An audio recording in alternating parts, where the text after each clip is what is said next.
बिस्मिल्लाहिर्रहमानिर्रहीम, अस्सलाम वालेकुम, a very good morning to all of you. आप देख रहे हैं रोही एट 10। मैं हूं आपके साथ अनम मंजूर हुसैन। उम्मीद करते हैं आप सब ठीक होंगे, खैरियत से होंगे, मज़े में होंगे, आपकी मॉर्निंग्स अच्छी गुजर रही होंगी।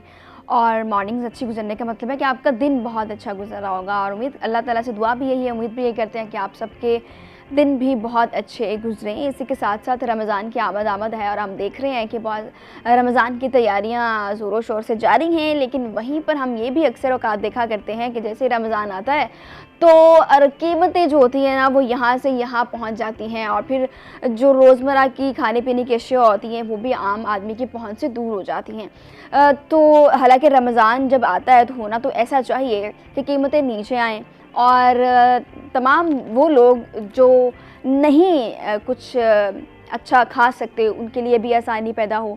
लेकिन हम देखते हैं कि यह मामला उलट ही हो जाता है। फिर हम क्या करते हैं कि हम जो हुकूमत के नुमाइंदे होते हैं या कारकुन होते हैं, हम उनको पकड़ के दुर्गत तो नहीं कह सकते, हम उन पे बातें कर रहे होते हैं कि ये हुकूमत हो गई है, इसने क्या किया, पिछली हुकूमत ने क्या किया। फिर हमारे सवालात और उसके जवाबात नहीं ख़त्म होते।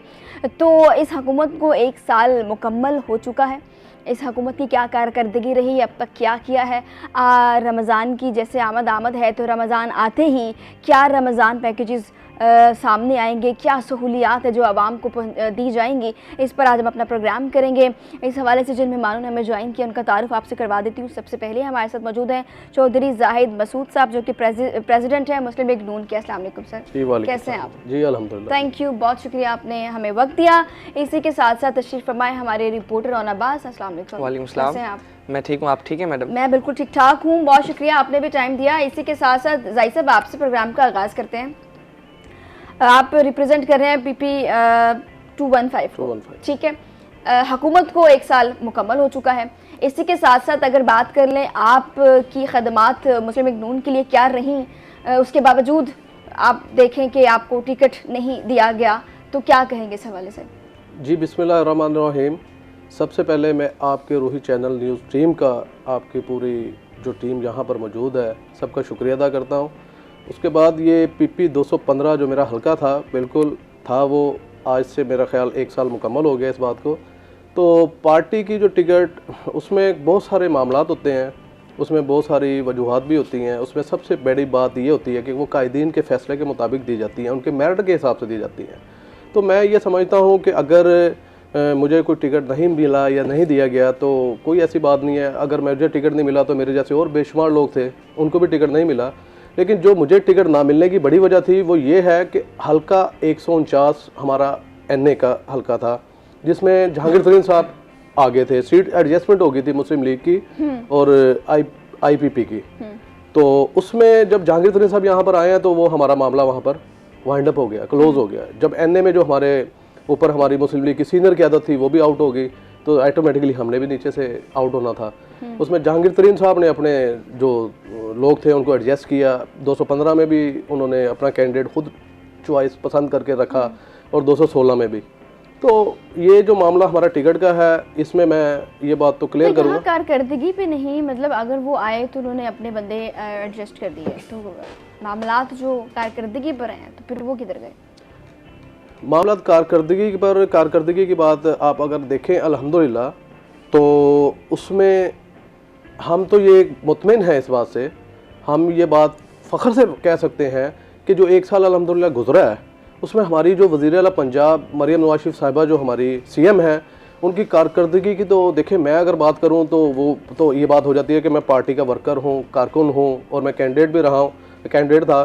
तो ये तो पूरा पाकिस्तान कह रहा है इस टाइम। तो पंजाब को तो आप छोड़ दें एक तरफ, KPK की आवाम देख लें आप, खैबर पख्तूनख्वान और बलोचिस्तान और उसके बाद सिंध, यहाँ पर तो पूरा पाकिस्तान हमारी CM मरियम नवाज़ शरीफ साहिबा की बहुत तारीफ़ कर रहे हैं और कारकर्दगी। अच्छा। जी बिल्कुल, आप देखें, मैं ये मेरी बात वो ये एज ए कारकुन नहीं है, आप ओवरऑल लोगों का रिएक्ट देखें, आप यकीन जाने हम मार्केट के, हम आम यानी कि हर वक्त गली मोहल्लों कूचों में हमारी सियासत है। ठीक है, तो सर मरीम नवाज की कारकर्दगी पे तो हम बाद में आते हैं, लेकिन मैं ये जानना चाहती हूँ कि आपको टिकट नहीं मिला, उसके बावजूद आप मुस्लिम लीग नून के साथ खड़े हुए हैं, इसकी क्या वजूहात हैं? जी बिल्कुल, मैं देखें, मैं मेरे दादा अबू, फिर मेरे वालिद साहब और ये हमारी तीसरी पीढ़ी जिसको लड़ी कहते हैं, पीढ़ी कह लें आप, हम ये तीसरी हमारी पौध है जो हम मुस्लिम लीग, पहले मुस्लिम लीग थी, बाद में वो काफ नून जीम हुई और हम 60 से ही मुस्लिम लीगी हैं अल्हम्दुलिल्लाह। और फिर मेरे वालिद साहब, फिर आगे हमारा कायद मियाँ मोहम्मद नवाज शरीफ है। मुझे मियाँ मोहम्मद नवाज शरीफ साहब से मैं अक्सर बेशतर ये मेरे सोशल मीडिया दीगर और चैनल्स पे अक्सर मेरी डिस्कस हुई है, मैं हमेशा ये कहता हूँ कि मुझे मियाँ मोहम्मद नवाज शरीफ से प्यार है। तो आगे जाके इलेक्शन में आपको फिर से टिकट ना मिला तो फिर भी यही आपके जज्बात होंगे और यही लाइंस होंगी? जी बिल्कुल, मैं तो यही कहूँगा कि अगर आगे भी मुझे टिकट नहीं मिला तो फिर भी मैं मियाँ मोहम्मद नवाज शरीफ के साथ कंधे से कंधा मिलाकर खड़ा हूँगा। अच्छा, इंशाल्लाह। ठीक हो गया। कहीं और से ऑफर्स आई आपको? जी ऑफर्स तो इस इलेक्शन में भी थी बहुत सारी, तो जाहिर सी बात है हर चीज़ देखनी पड़ती है। तो मैं तो इस बात को वो नहीं करता, मैं तो यही कहूँगा कि मैं कारकुन हूँ मियाँ मोहम्मद नवाज शरीफ का। अगर नवाज शरीफ मुझे टिकट देंगे तो मैं इलेक्शन लड़ूंगा, अगर वो मुझे टिकट नहीं देंगे मैं कभी भी इलेक्शन नहीं लड़ूंगा। और ये वो वाली बात होगी ना, जैसे मैच में कल सब कह रहे थे, मतलब कल तो नहीं, हमेशा हम ये कहते होते हैं कि तुम जीतो या हारो हमें तुमसे प्यार है। सर ने भी वही बात कर दी कि मियाँ नवाज शरीफ तो बस नवाज शरीफ है। बिल्कुल, जिस तरह से अभी वज़ीर आला मरीम नवाज़ के प्रोजेक्ट्स और स्कीम्स के हवाले से बात हो रही है, अगर उसे हम थोड़ा सा देखें तो नो डाउट, क्योंकि मरीम नवाज़ का ये पहला जो है हम देखें CM सीट पर आना, ये पहली दफ़ा है उनके लिए, लेकिन इस सीट पर आकर उनने फैसले काफ़ी अच्छे लिए। लेकिन इसमें अगर हम उनकी कुछ स्कीम्स के हवाले से बात कर लें, जिस तरह से सुथरा पंजाब, तो आप देखें कि अभी भी हम जिस तरह PP 215 की बात हो रही है और NA 149 की भी बात हो रही है, इसमें कई ऐसे इलाके हैं जिसमें कोटला तोले खान हो गया या दीगर इलाके हो गए, तो वहाँ हम सफाई के निज़ाम को देखें तो बहुत अबतर सूरत हाल है। ना सीवरेज का निज़ाम है, वहाँ पर डिस्पेंसरीज मौजूद हैं तो वहाँ सेहत की कोई सहूलियात नहीं, वाटर फिल्ट्रेशन प्लांट्स जो हैं उधर हम देखें तो अक्सर वहाँ पर हम देख रहे हैं कि गैर फाल रहते हैं। तो इस सूरत हाल में जो विज़न है वज़ीर आला मरीम नवाज़ का, शायद उस तरह से जो हमारी मुल्तान ज़िला इंतज़ामिया है, जो हमारी एडमिनिस्ट्रेशन है, उस पर इम्प्लीमेंटेशन करवाने में काफ़ी हद तक हमें नाकाम दिखाई दे रही है। और जब हम देखते हैं, मेरे ख्याल में सबसे पहले हमें सर से ही पहले एक पूरी डिटेल ले लेनी चाहिए थी कि 1 साल में मरीम नवाज़ साहिबा की कारकर्दगी क्या रही, फिर मेरे ख्याल में हमें काउंटर करना चाहिए था, नहीं? एग्जैक्टली बिल्कुल, हम इस चीज़ को अगर देखें तो जो स्कीम्स हैं उस हवाले से भी अगर हम बात कर लेंगे तो काफ़ी अच्छा हो जाएगा। और सर अगर उन्हीं स्कीम्स के हवाले से, उनके विजन के हवाले से बात करें और साथ ही साथ फिर एडमिनिस्ट्रेशन ने क्या क्या काम किया उस हवाले से भी मेरे ख्याल में बेहतर बताएं। जी बिल्कुल, एडमिनिस्ट्रेशन के हवाले से मैं जो बात करना चाहूँगा उसमें मैं अभी तक जो हमारे एडमिनिस्ट्रेशन के जो निज़ाम है उसको मैं DCs ले लें, कमिश्नर्स ले लें या और इदारों के लोग ले लें, तो ये बात किसी हद तक मैं इसको एक्सेप्ट करूँगा, मानूँगा कि ये लोग मुझे कोई ज़्यादा एक्टिव लगे नहीं हैं। ये इदारे जो जितने ये हमारे डिपार्टमेंट्स बने हुए हैं, इसमें जो DGs बैठे हुए हैं, डायरेक्टर बैठे हुए हैं, चाहे हमारे DC हैं चाहे कमिश्नर हैं। कमिश्नर साहब भी अब मुल्तान में नए आए हैं रिसेंटली, अभी मेरा ख्याल 10-12 दिन हुए हैं उनको। DC साहब भी नए ही हैं। तो अगर परफॉर्मेंस कारकर्दगी की बात की जाए तो मैं ख़ुद उनसे मुतमिन नहीं हूँ। ये बात किसी हद तक ठीक है कि ये लोग मुल्तान में, जैसे हम लोग ज़ाहिर सी बात है यहाँ के रहने वाले हैं, हमने हर जगह पे ही जाना होता है, हर जगह को देख रहे हैं, बहुत सारे लोग, बहुत सारी जगह के मसाइल हैं, मैं इस बात से डिनाई नहीं करूँगा। मेरी भी ये ज़िला इंतज़ामिया जो हमारी है, जो हमारे DGs हैं, डायरेक्टर्स हैं, मेरी उनसे रिक्वेस्ट है कि प्लीज़ आप कोई जो है, जैसे हमारी कायद CM पंजाब जिस तरह से मेहनत स्ट्रगल कर रही हैं, चलें और कुछ वैसा ना करें, कोई 20, 50, 60% अपना वो हिस्सा डालें उसमें, कि वो जब डलेगा और इंशाल्लाह मुल्तान में बेहतरी है। लेकिन वो जो बेहतरी जो मैडम ने पूरे पंजाब में की हुआ है, जैसे स्टैंड लिया हुआ है, अगर ये थोड़े से एक्टिव हो जाएंगे तो मेरा ख्याल है पूरा मुल्तान ही। सर वो जो पंजाब में स्टैंड लिया है, जो एक्टिव है, अगर उस पर थोड़ी सी बात कर लें तो क्या कहेंगे, 1 साल में पार्टी आपको कहाँ खड़ी हुई नजर आती है? जी अल्हम्दुलिल्लाह, कमेटियाँ भी फाल मुझे तो नज़र नहीं आती है, पर पंजाब की बात कर ले तो कोई एक कमेटी भी आप इसमें नहीं कह सकते। कारकुनों को क्या मतलब कमेटियों में फाल करना चाहिए, तो 1 साल की कारकर्दगी पर क्या कहेंगे आप? क्योंकि उसके बाद फिर एक मेरे ख्याल में उनके पास एक चार्ज शीट है। जी बिल्कुल, ये आपका सवाल मुझे बहुत पसंद आया और बड़ी अच्छी बात की आपने। ये आपने बल्कि अपनी नहीं, ये कारकुनों की बात कर दी। एक बात है तो मैं आपके चैनल के तरफ से ये बताना चाहता हूँ कि ये जो फाल कमेटियाँ जो करनी है, ये कमेटियाँ किसने करनी है? ये हमारी क़यादत ने करनी है। ये CM पंजाब साहिबा जो हमारी मरीम नवाज शरीफ साहब हैं, उन्होंने करनी है। मियाँ मोहम्मद नवाज शरीफ साहब ने करनी है। हमारे वज़ीर आज़म पाकिस्तान मियाँ मोहम्मद शहबाज शरीफ साहब हैं, तो ये कमेटियाँ फाल उन्होंने करनी है। आप देखें 1 साल का अरसा गुजर गया, कारकुन पिछले 5 ये जो 4 साढ़े 4 साल दौरे इमरानिया हमने गुजारा है वो गुजर गया, 15 माह का टेनोर वो गुजरा है जो शहबाज शरीफ साहब को हुकूमत मिली है बीच में जब इमरान खान साहब गए हैं, तो उसके बाद 15 माह वो गुजर गए, साल ये गुजर गया, तकरीबन ये अरसा हो गया 2.25 साल का।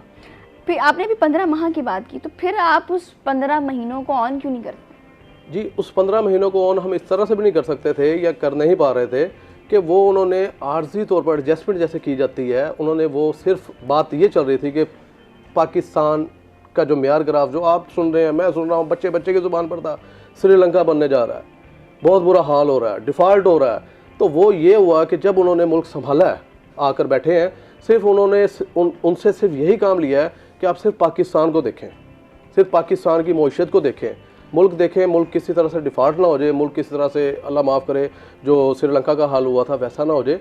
वो 15 माह तो चले हम इस बात को समझ लेते हैं कि उस बात पे गुजर गए, लेकिन अब वो 15 माह गुजर गए, ख़त्म हो गया, जनरल इलेक्शन आ गया, जनरल इलेक्शन में हमारी पार्टी विन कर गई, CM हमारी हैं, PM हमारे हैं।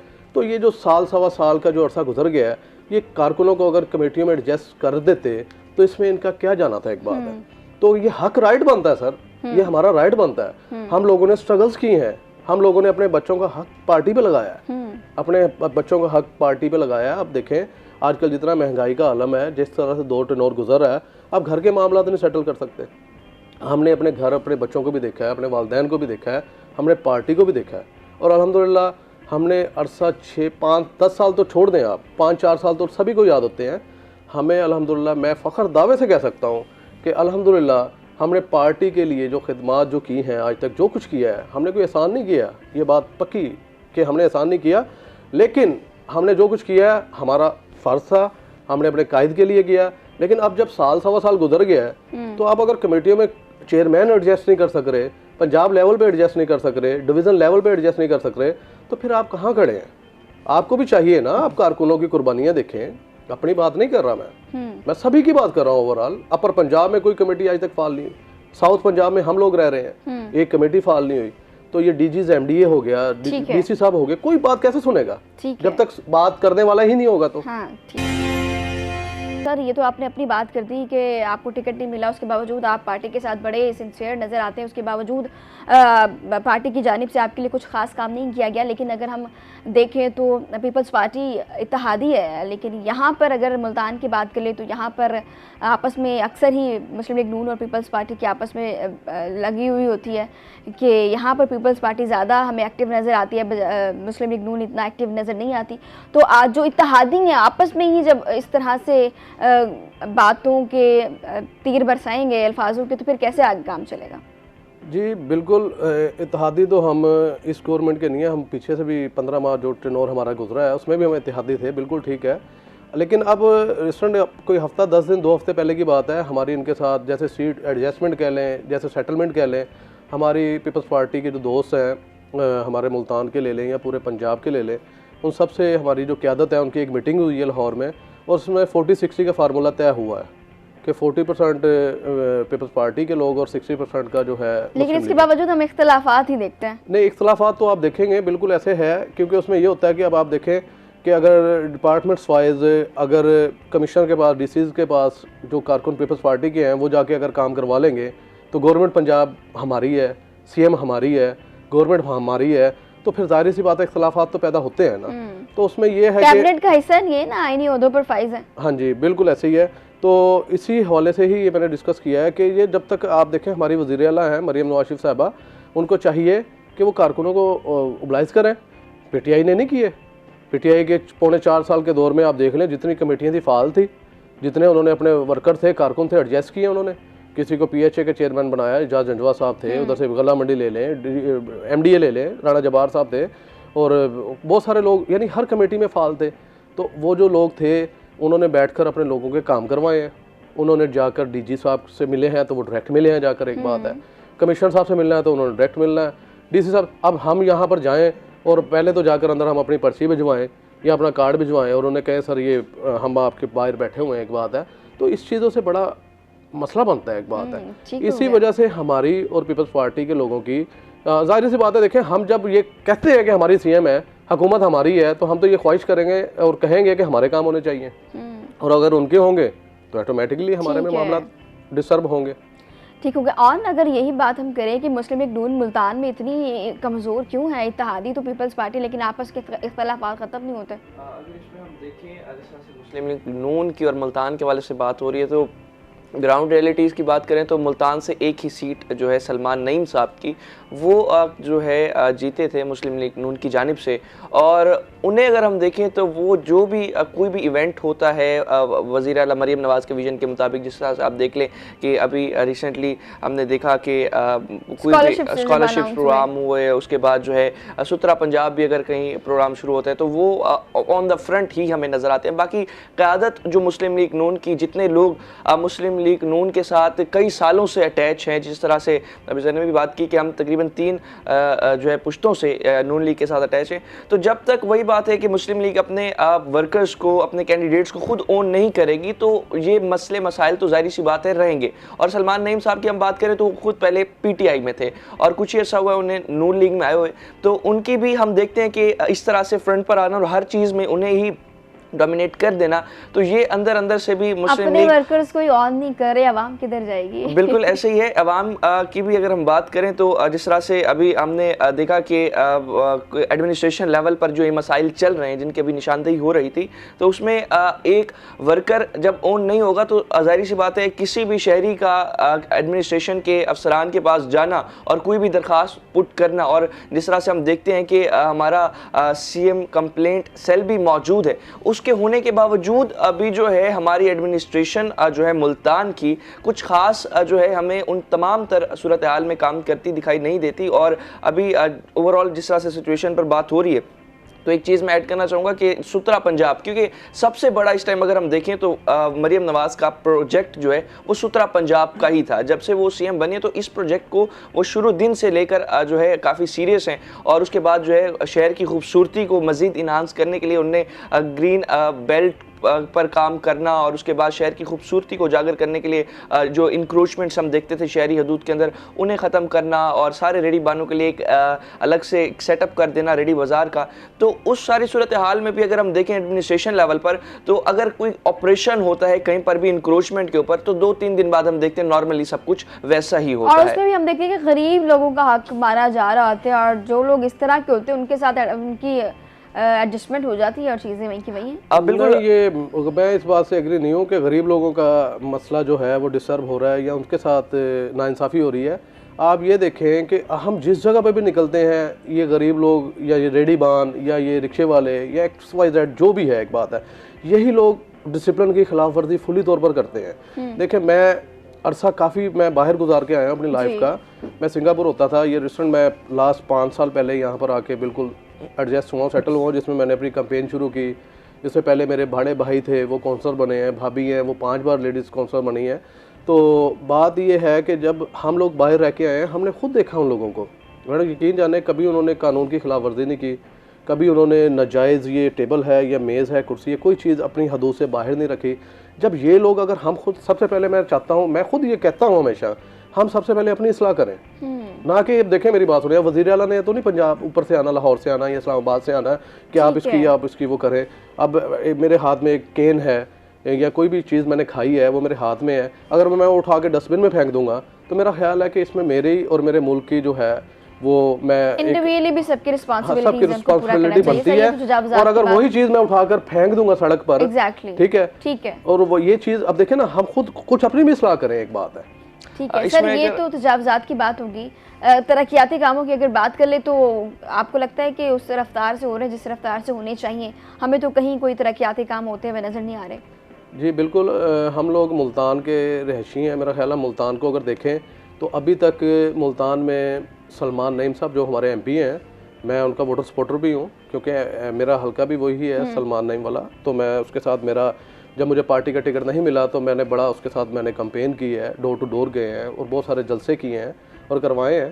तो इस वक्त तक मैडम ये 2 लोग हैं मुल्तान में जो मेरे नॉलेज में है, सुनने में आया कि जो फंड्स जो जारी हुए हैं कुछ, वो सलमान नईम है और दूसरा मलिक गफ़ार डोगर है। तो इन 2 लोगों को अब देखें ना, अब चाहे नीचे जब हमारे लोग हार गए हैं, हार गए क्या होता है, एक बात है। अब आप देखें जो हमारे वर्कर कारकुन थे, जो पुराने हमारे मुस्लिम लीगी थे, आप 148 से शुरू हो जाएं, हमारे 152 जो ज़िला हमारा आता है 52 तक, NA और नीचे PP वाइज, आप 148 से शुरू हो जाए नीचे तक, आप देखें किस मुस्लिम लीग को टिकट मिला, एक बात है मासवाए गफ़ार डोगर के, जवेद अली शाह के, ठीक है वो हमारे पार्टी के जो कायदीन हैं उनके कोई आपस की कोई मामलात जैसे बड़े लेवल पर सेटल होते हैं उसमें हुए होंगे, लेकिन आप देखें 148 से 152 तक आप ऊपर एनए में जो एमएनएज होते हैं वो चेक कर लें किस किस को मुस्लिम लीग को टिकट मिला है, नीचे जो एमपीएस हमारे आते हैं किस किस मुस्लिम लीग को टिकट मिला है। तो ये जो रिज़ल्ट था मुल्तान का, इसमें हमारी क़यादत की भी काफ़ी सारी, मैं ये कहूँगा कि नाइंसाफ़ी भी कह सकता हूँ उसको, और मेरिट की खिलाफ वर्जी भी कह सकता हूँ कि देखें एक कारकुन है, आप उसको टिकट दें, वो जीतता है या हारता है, कम से कम लोग ये तो कहते हैं ना कि हाँ जी पार्टी का कारकुन था और लायल था और अरसा 10 साल से या 20 साल से या 30-50 साल से पार्टी के साथ खड़ा हुआ है, वो जीत जाए हार जाए ये तो होता ही रहता है। पार्टी को तो इससे कंसर्न है ना कि जो जीते ताकि उनकी पार्टी को ऊपर तक लेके जाया जाए, पार्टी को इस चीज से कंसर्न होता है, इसलिए वो फिर वो देख के टिकट देती है कि अच्छा ये जीतेगा तो इसी को टिकट देना है। बिल्कुल। बाकी मेरे ख्याल में खदमात कितनी है वो ऑन बेहतर बताएगा कि कितनी है, उस पर टिकट मिलता है कि नहीं। बिल्कुल साहब यहाँ पर ही है मुल्तान में, उनसा बता देंगे जो उनका कंसर्न था या उनकी कितनी खिदमत थी पार्टी के लिए। जब देखें सिर्फ एक लास्ट बात कि अगर एक कारकुन और एक वर्कर और जो अरसा 30-50-40 साल 20 साल से पार्टी के साथ रिलेटेड है वाबस्ता है, अगर उसको टिकट नहीं मिलता तो मेरा ख्याल है कारकुन भी मुतनफ़र होते हैं, कारकुनों की भी दिल आज़ारी होती है उसमें। हमारे जैसा तो जैसे जिसे ढीठ कह लें दूसरे लफ्ज़ों में कि वो बंदा तो खड़ा है, स्टैंड लिए खड़ा है, हर बंदा नहीं खड़ा होता वोट डालने के लिए, ठीक है, उनकी दिल आज़ारी होती है। ठीक है जी। और तरक्याती काम नहीं हो पा रहे, तरक्याती कामों के हवाले से भी बिल्कुल जिस तरह से बात कर रहे हैं और पार्टी टिकट के हवाले से भी हुई, तो हम देखें तो जिस तरह से ये बात बिल्कुल दुरुस्त है कि कारकुनों को नहीं मिली थी। अगर हम देखें किन किन को मिली थी, अहमद हुसैन डेर को मिली थी, हाजी जवेद अख्तर अंसारी को मिली थी, अख्तर मलिक को मिली थी। और इन लोगों को क्यों मिली थी? क्योंकि ये पिछले विनिंग कैंडिडेट थे पीटीआई की हुकूमत के, तो इन लोगों को जो एडजस्टमेंट की सूरत में तो जाहिर सी बात है नून लीग की क़यादत जब दूसरी पार्टी से अपनी पार्टी में लाएगी तो जाहिर सी बात है टिकट का वादा तो क़यादत ने लाजमी सी बात है किया होगा। और इस तरह की जो सियासी कुछ चीज़ें होती हैं, उनको बलि चढ़ा देते हैं, कुछ सियासी चीज़ें होती हैं या सियासी मफादात होते हैं जिसके अंदर डायरेक्टली और इनडायरेक्टली नुकसान जो है हमारी आवाम का हो रहा होता है। इसी तरह से अब तरक्याती काम को आप ले लें तो हेड मोहम्मद वाला रोड जो है गुज़िश्ता 2.5 साल से ये प्रोजेक्ट जो है आप देखें इनकम्प्लीट है। क्यों? 1 अरब 20 करोड़ का ये जो है टेंडर था, इसमें अगर हम देखें तो 12 किलोमीटर का ये रोड था जिसे सिर्फ 2 वे करना था। 1 वे उसकी कंस्ट्रक्शन बिल्कुल दुरुस्त थी और वहाँ से ट्रैफिक गुजर भी रही थी, और उसे 2 वे करने के लिए जो है इस प्रोजेक्ट को बिल्कुल उखाड़ कर तोड़ कर रख दिया गया है। और इसी तरह से आप विहाड़ी रोड देख लें, नो डाउट अब विहाड़ी रोड पर कंस्ट्रक्शन का काम जिस तरह से उसका टेंडर भी मंजूर हो गया और वहाँ काम भी अब जो है किया जा रहा है, लेकिन फिर भी हम देखें तो जुनूबी पंजाब में उस तरह से जब से हमारी नून लीग की गवर्नमेंट आई है, तो अगर आप लाहौर में देखें तो लाहौर में 7-7 8-8 महीनों के अंदर एक पूरे फ्लाईओवर्स भी बन जाते हैं, मगर आप जुनूबी पंजाब को देख लें तो यहाँ आप 4-4 5-5 साल जो है एक खाली छोटी सी सड़क तक नहीं बनती। नवाबपुर रोड को आप देखें तो नवाबपुर रोड भी जो है तकरीबन 4-5 साल तक टूट फूट का शिकार रहा। पिछली निगरान सेटअप में हमारे सीएम जो हैं मोहसिन नकवी साहब, जब उन्होंने यहाँ पर दौरा किया तो उन्होंने 3 महीने के अंदर प्रोजेक्ट को कंप्लीट करवाया। तो अगर हमारी एडमिनिस्ट्रेशन और हुकूमत म्यूचुअल अंडरस्टैंडिंग के साथ किसी चीज़ को जो है लेकर चले तो काम कोई करना मुश्किल नहीं होता, ना ही काम करवाना मुश्किल होता है। आप कचहरी फ्लाईओवर के नीचे सारा 9 नंबर तक जो रोड है सीवरेज, ये बेसिकली सारा प्रोजेक्ट जो है नवाबपुर रोड का ही था। जो सीवरेज मंसूबा नवाबपुर रोड का कंप्लीट करके रोड को तोड़ा गया था और कंप्लीट किया गया, तो वहाँ से जो पाइपलाइंस जो मेन सप्लाई वाटर सप्लाई की पाइपलाइंस हो गई या सीवरेज पाइपलाइंस हो गई, तो वो कनेक्ट कर रही थी यहाँ 9 नंबर चौक की तरफ। तो इस रोड को भी आप देखें 4-5 माह हो गए, कुछ भी हाल नहीं। सीवरेज पाइपलाइंस तो डल गई, रोड बिल्कुल उखाड़ा हुआ है। और हम देखें तो यहाँ पर कचहरी भी मौजूद है, कमिश्नर ऑफिस भी मौजूद है, और उन लोगों ने अपना रास्ता पीछे से जो है 8 नंबर की साइड से, या अगर हम देखें तो ये कचहरी एमडीए रोड की तरफ से अपना रास्ता उनने निकाल लिया अपनी कॉलोनीज में जाने के लिए। लेकिन पिसेगा कौन? मसाइल किससे होंगे? गरीब आदमी को, आम आदमी को। तो अब इस सूरत हाल में अगर हम देखें तो गुज़िश्ता माह में जो है ज़िला कौंसल में जो है तकरीबन 48 काम जो है तरक्याती आए हैं, तो अभी तक जो है काम उस हिसाब से शुरू नहीं हो सका। ज़िला कॉरपोरेशन में भी जो है अब तकरीबन हमने देखा है कि 35 से 40 कामों की स्कीम अब आ चुकी है और उसका जो है टेंडर भी रमज़ान के पहले अशरे में जो है मुतवक्की है। तो इस सूरत हाल में अगर हम देखें तो जिस तरह से भी बात हो रही थी नून लीग और पीपल्स पार्टी की, तो पीपल्स पार्टी का तो ये गिला शिकवा रहता है कि हम इत्तेहादी ज़रूर हैं मगर हमें जो है उस हवाले से फ़ंड्स नहीं मिल रहे। पीपी 215 की आपने बात की, पीपी 215 से पीटीआई के कैंडिडेट जो हैं अब वो जीते हुए हैं। NA 149 की बात की, वहाँ से भी जो है जो पीटीआई के कैंडिडेट हैं वो जीते हुए हैं। तो दोनों आमिर डोगर साहब, तो दोनों हलकों में अगर हम देखें तो वहाँ पर अभी उनका यही गिला शिकवा होता है कि हम हुकूमत का हिस्सा नहीं है तो हमें काम या प्रोजेक्ट्स करने के लिए जो है उस हिसाब से फंड नहीं दिया जा रहा। ये इस हुकूमत की बात नहीं, ओवरऑल हम बात कर रहे हैं। नो डाउट या इस चीज़ से हटकर भी अगर हमारी हुकूमतें काम करने के लिए, अगर आवाम के लिए लॉयल होकर काम करें, ये ना देखें कि हमारा ये जो है कैंडिडेट जीता हुआ है या नहीं जीता हुआ है, किसी भी पार्टी का जीता हुआ है। बेसिकली काम तो आवाम का होना है, काम तो आम आदमी का होना है। इस गरीब आवाम, इस गुर्बत के दौर में जहाँ पर एक वक्त की रोटी भी आवाम के लिए खाना मुश्किल हो चुका है, तो वहाँ ये मसाइल जो कहा यह जाता है कि मशवरे दिए जाते हैं कि टेबल टॉक से बात की जाए। इवेंचुअली टेबल टॉक ही हर मसले का हल है। सियासी प्लेटफॉर्म बात कर ले तो वहाँ पे भी यही कहा जाता है, लेकिन आपस के इनके इख्तलाफात ख़त्म नहीं होते, आपस में इत्तेहाद नज़र नहीं आता। तो क्या मैसेज देंगे इत्तेहाद का लोगों को, शहरियों को, पाकिस्तानियों को? साहब आपकी तरफ आना चाहूँगी। पार्टी नोटिफिकेशन आज, क्योंकि आप यहाँ के सदर भी हैं, तो फिर क्या मुल्तान शहर के लिए क्या खदमात आपकी हैं? जी बिल्कुल, अल्हम्दुलिल्लाह मैं अरसा 5 साल से जो दौरे पीटीआई था तब से लेकर आज तक मैं पार्टी पाकिस्तान मुस्लिम लीग नून मुल्तान शहर का सदर हूँ, स्पोर्ट्स एंड कल्चर विंग का। उस हवाले से हमारी पार्टी खदमात जो है अरसा 5 साल से प्रॉपर हमारी चल रही हैं। जिस टाइम हमारी हुकूमत नहीं भी थी तब भी हम ग्राउंड लेवल में लोगों में थे, और आज अगर हमारी हुकूमत है तो आज भी हम डोर टू डोर हर जगह पर जाकर अपने कारकुन जो हमारे दोस्त हैं मुस्लिम लीगी, हम उनको जाके पार्टी नोटिफिकेशन जारी करते हैं। और पूरे शहर मुल्तान में अल्हम्दुलिल्लाह अब तक मैंने कोई 2 से 2,500 हज़ार नोटिफिकेशन मैंने अपने जारी किए हैं। अच्छा। जिसमें जी बिल्कुल ऑन रिकॉर्ड है मेरे पास, ये सारा डाटा मेरे बाई कंप्यूटराइज फील्ड है, मेरे पास मौजूद है। तो मैंने 2 से 2,500 हज़ार के दरमियान, कोई फिगर 22-23 का हो सकता है या कमो बेश 24 के दरमियान, ये है कि मैंने आज तक नोटिफिकेशन किए हैं। और मुस्लिम लीग वर्कर जो होते हैं, देखिए पार्टी का तो यही होता है ना, हम लोगों को इकट्ठा करना या साथ चलाना। जो दोस्त इस बात की तवक्का करते हैं कि हम मियां मोहम्मद नवाज शरीफ से प्यार करते हैं, हम मियां मोहम्मद शहबाज शरीफ से, मरीम नवाज से, हमजा शहबाज से, तो हमें जाहिर सी बात है और कुछ ना हो, हमें कोई नाम या कोई डेजिग्नेशन तो मिलना चाहिए ना। उसके लिए जो मेरी स्ट्रगल पार्टी शहर के लिए है अल्हम्दुलिल्लाह अनलिमिटेड है। और मैं फ़ख्र से कह सकता हूँ मैंने अपनी पार्टी के लिए ग्राहक मेरी खदमात हैं। मैं डोर टू डोर लोगों के पास गया हूँ। मैंने पीटीआई के दौरे हुकूमत में मैंने ओपन खुली कचहरियाँ भी लगाई हैं। उस टाइम जब हमारी हुकूमत नहीं भी थी, मैंने उस वक्त ओपन खुली कचहरियाँ लगाई हैं और बाकायदा चौराहों पर लगाई हैं। मैंने ये नहीं है कि मैंने कोई अपने ऑफिस में लोगों को बुलवाया है। मैं MDA रोड पर भी आया हूँ, मैं MDA चौक पर भी आया हूँ, मैं 8 नंबर पर भी आया हूँ, मैंने 9 नंबर पर भी, और पूरे अपने हल्के में 215 के अलावा शहर मुल्तान में हमने खुली कचहरियाँ की। उसमें जो लोगों के मसाइल थे हमने उसको जितना हो सका हमने उसको हल किया और बाकायदा हमने उसको नोट किया, रजिस्टर्ड किया।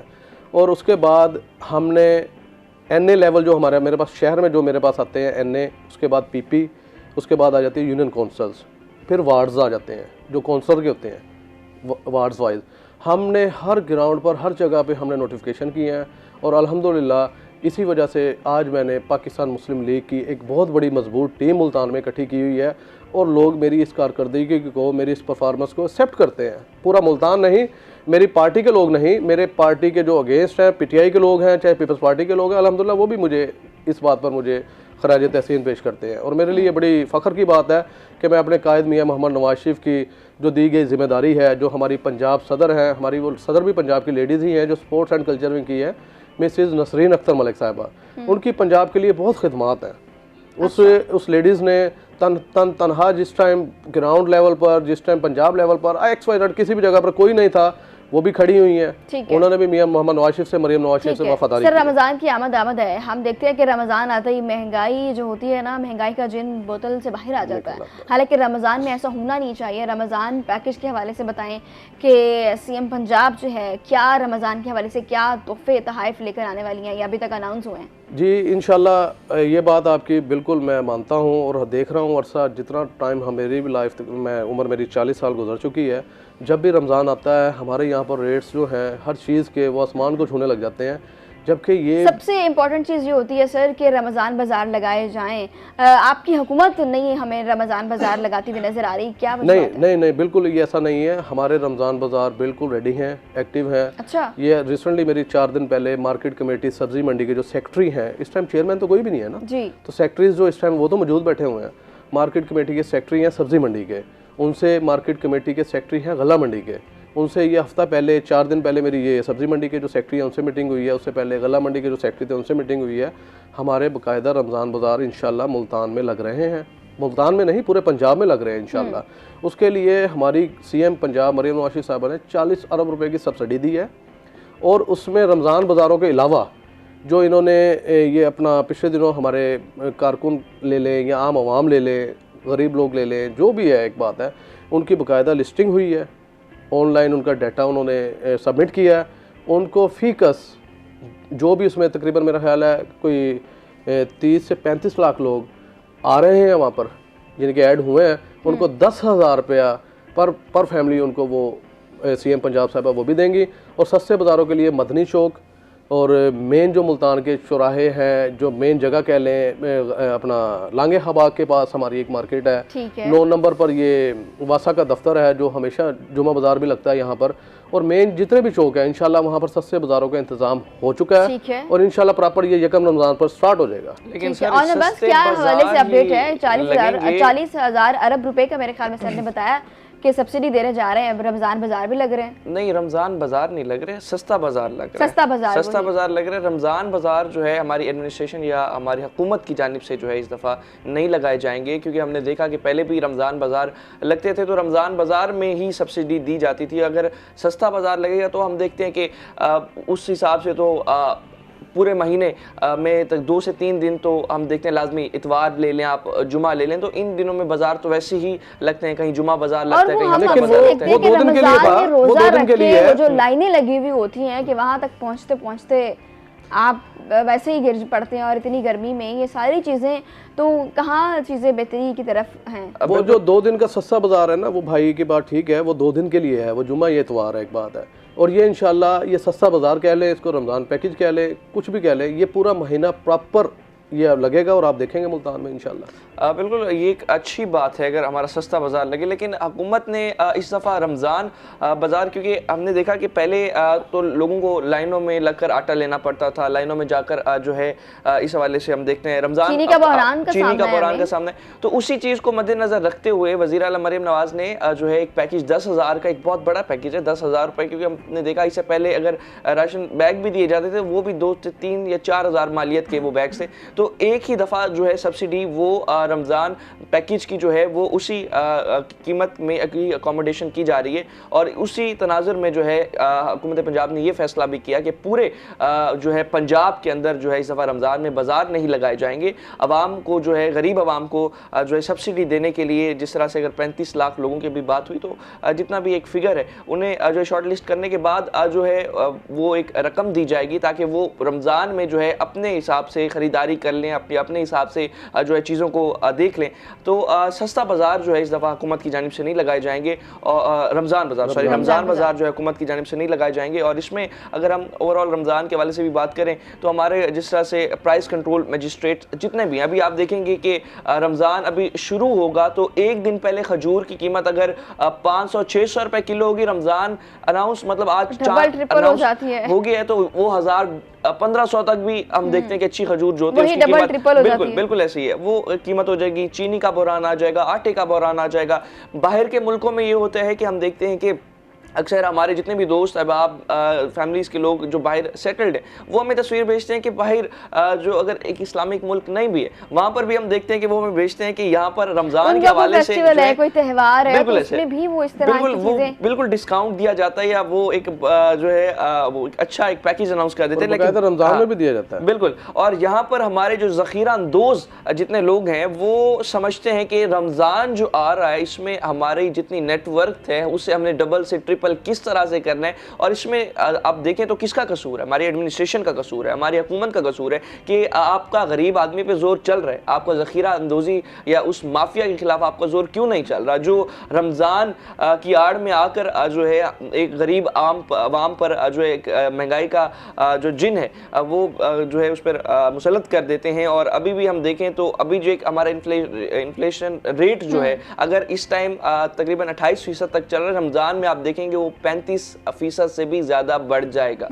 इसी के साथ साथ अगर हम देखें चाइल्ड लेबर के हवाले से उसकी शरह में दिन ब दिन इजाफा होता जा रहा है, क्या वजूहत सामने आ रही है? चाइल्ड लेबर की अगर हम देखें बात करें तो हमारे जो जीडीपी है गुज़िश्ता 10 सालों में अगर हम बात करें तो सिर्फ और सिर्फ 5% तक जो है हमारी जीडीपी ग्रोथ हुई है। तो आप देखिए पिछले 10 साल में अगर आपकी 5% जीडीपी ग्रोथ होगी और एवरेज हम देखें तो एवरेज भी अगर कोई नॉर्मल कंट्री भी है उधर भी तकरीबन 15% तक जीडीपी ग्रोथ पिछले 10 सालों में देखी गई। मगर पाकिस्तान की इस जीडीपी ग्रोथ के साथ आप देखें तो जहाँ पर हम देखते हैं कि लोगों का गुजारा नहीं होता तो वो क्या करते हैं, अपने बच्चों को तालीम से हटाकर जो है दुकानों पर खड़ा कर देते हैं या कोई छोटा मोटे कारोबार पर खड़ा कर देते हैं। तो वहीं पर ही जो है चाइल्ड लेबर एक्ट की खिलाफ वर्जी मुल्तान शहर में जो है खुलेआम की जा रही है। आप किसी भी दुकान पर चले जाएं या किसी भी आप जो है शॉपिंग मॉल्स में चले जाएं, होटल्स में चले जाएं, तो वहाँ पर आपको अंडर 18 बच्चे जो हैं काम करते दिखाई देंगे। तो ये जो है हमारा लेबर डिपार्टमेंट जो है इसकी बिल्कुल सरासर नाअहली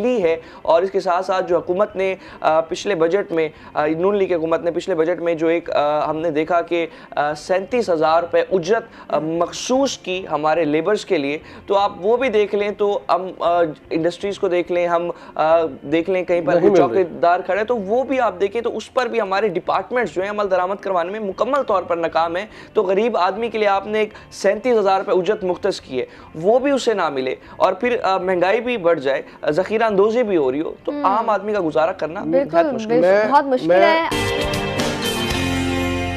सर, पंजाब मिनिस्टर की अगर बात कर लें फैसल अयूब साहब, क्या देखते हैं उनकी कारकर्दगी को कि क्या चीज़ें सामने आ रही हैं और अगर नहीं चीज़ें उनसे संभल रही तो फिर उनको तो अपने साथ किसी को साथ में मिलाना चाहिए ताकि बेहतरी तो आए, चीज़ें तो बेहतर हो आगे जाके। जी बिल्कुल, हमारे पंजाब के जो स्पोर्ट्स के और लेबर के जो मिनिस्टर हैं वो सैफुल मुल्क खोखर साहब हैं, सदर हैं लाहौर के, और मियां मोहम्मद नवाज शरीफ के वो राइट हैंड हैं। उनका एक बड़ी पार्टी के लिए खिदमात हैं, बहुत बड़ा नाम है वो। उसके बेटे हैं फैसल अयूब खोखर साहब जी। तो फैसल अयूब खोखर साहब का जब से वो मिनिस्टर बने मुल्तान में एक दौरा हुआ है और अल्हम्दुलिल्लाह उस दौरे में जब वो मुल्तान इंटर हुए हैं तो उसको वेलकम मैंने ही किया था, मेरी पूरी टीम ने किया था। तो हम उनके साथ गिलानी हाउस, वो कासिम गिलानी साहब की दावत पर आए थे। वो एज ए कोई मुस्लिम लीग की मीटिंग्स लेने के लिए नहीं आए थे, वो उनकी दावत पर यहाँ मुल्तान आए थे। तो वहाँ पर हम सब लोग इकट्ठे थे। वहाँ पर फिर वो जाते हुए उन्होंने एक हमारे प्रेस कॉन्फ्रेंस की है, उसमें भी मैं उनके साथ था। और एक 213 में उन्होंने एक स्पोर्ट्स कम्प्लेक्स का संगे बुनियाद रख के गए थे, वो NA कासिम गिलानी साहब का है। तो कासिम गिलानी साहब लाहौर गए थे, उनको दावत दे के आए, तो खैर वो आए, अच्छी बात है ये तो। और रही बात ये लेबर के, उसमें ओन भाई ने बड़ी प्यारी बात की है। ये एक बहुत बड़ा मसला है, ये एक बहुत बड़ी आवाज़ है जिसमें मैं अपना हिस्सा डालना चाहता हूँ और मैं रिक्वेस्ट करना चाहता हूँ फैसल अयूब खोखर साहब से, अपने मिनिस्टर साहब से। ठीक है, उनका ये पहला टेन्योर है, यंग है वो माशाल्लाह से, 26-27 साल उनकी एज है और वो MPA बने हैं, पहली मरतबा अल्लाह ने उनको इज़्ज़त दी है और फिर वो वज़ीर बने हैं। तो उनके पहला फर्स्ट टेन्योर है। तो मैं उनसे ये कहना चाहता हूँ कि फैसल भाई, आप जो है लेबर के लिए जो 37,000 रुपये तनख्वाह गवर्नमेंट पंजाब ने तय कर दी है वो नहीं मिल रही। मैं इस बात का ऐनी शाहिद हूँ। हम भी बहुत सारी जगह पर फैक्ट्रीज़ में लेबर एक्ट के तहत मुख्तलिफ जगह पर जाते हैं, जिस जगह पर भी गए हैं किसी बंदे ने आज तक हमें नहीं कहा। कोई कहता है 18,000 मिलता है, कोई कहता है 20,000 रुपये मिल रहा है और कोई कहता है 22,000 रुपये मिल रहा है। तो मकसद ये है कि जब 37,000 रुपये आपने government of Punjab CM Maryam Nawaz Sharif साहिबा ने कह दिया कि लेबर एक्ट में तनख्वाह 37,000 रुपये, तो वो क्यों नहीं मिल रही? तो फिर फैसल अयूब खोखर साहब जो हमारे मिनिस्टर हैं उनको इस बारे में संजीदगी से सोचना चाहिए और सख्त एक्शन लेना चाहिए।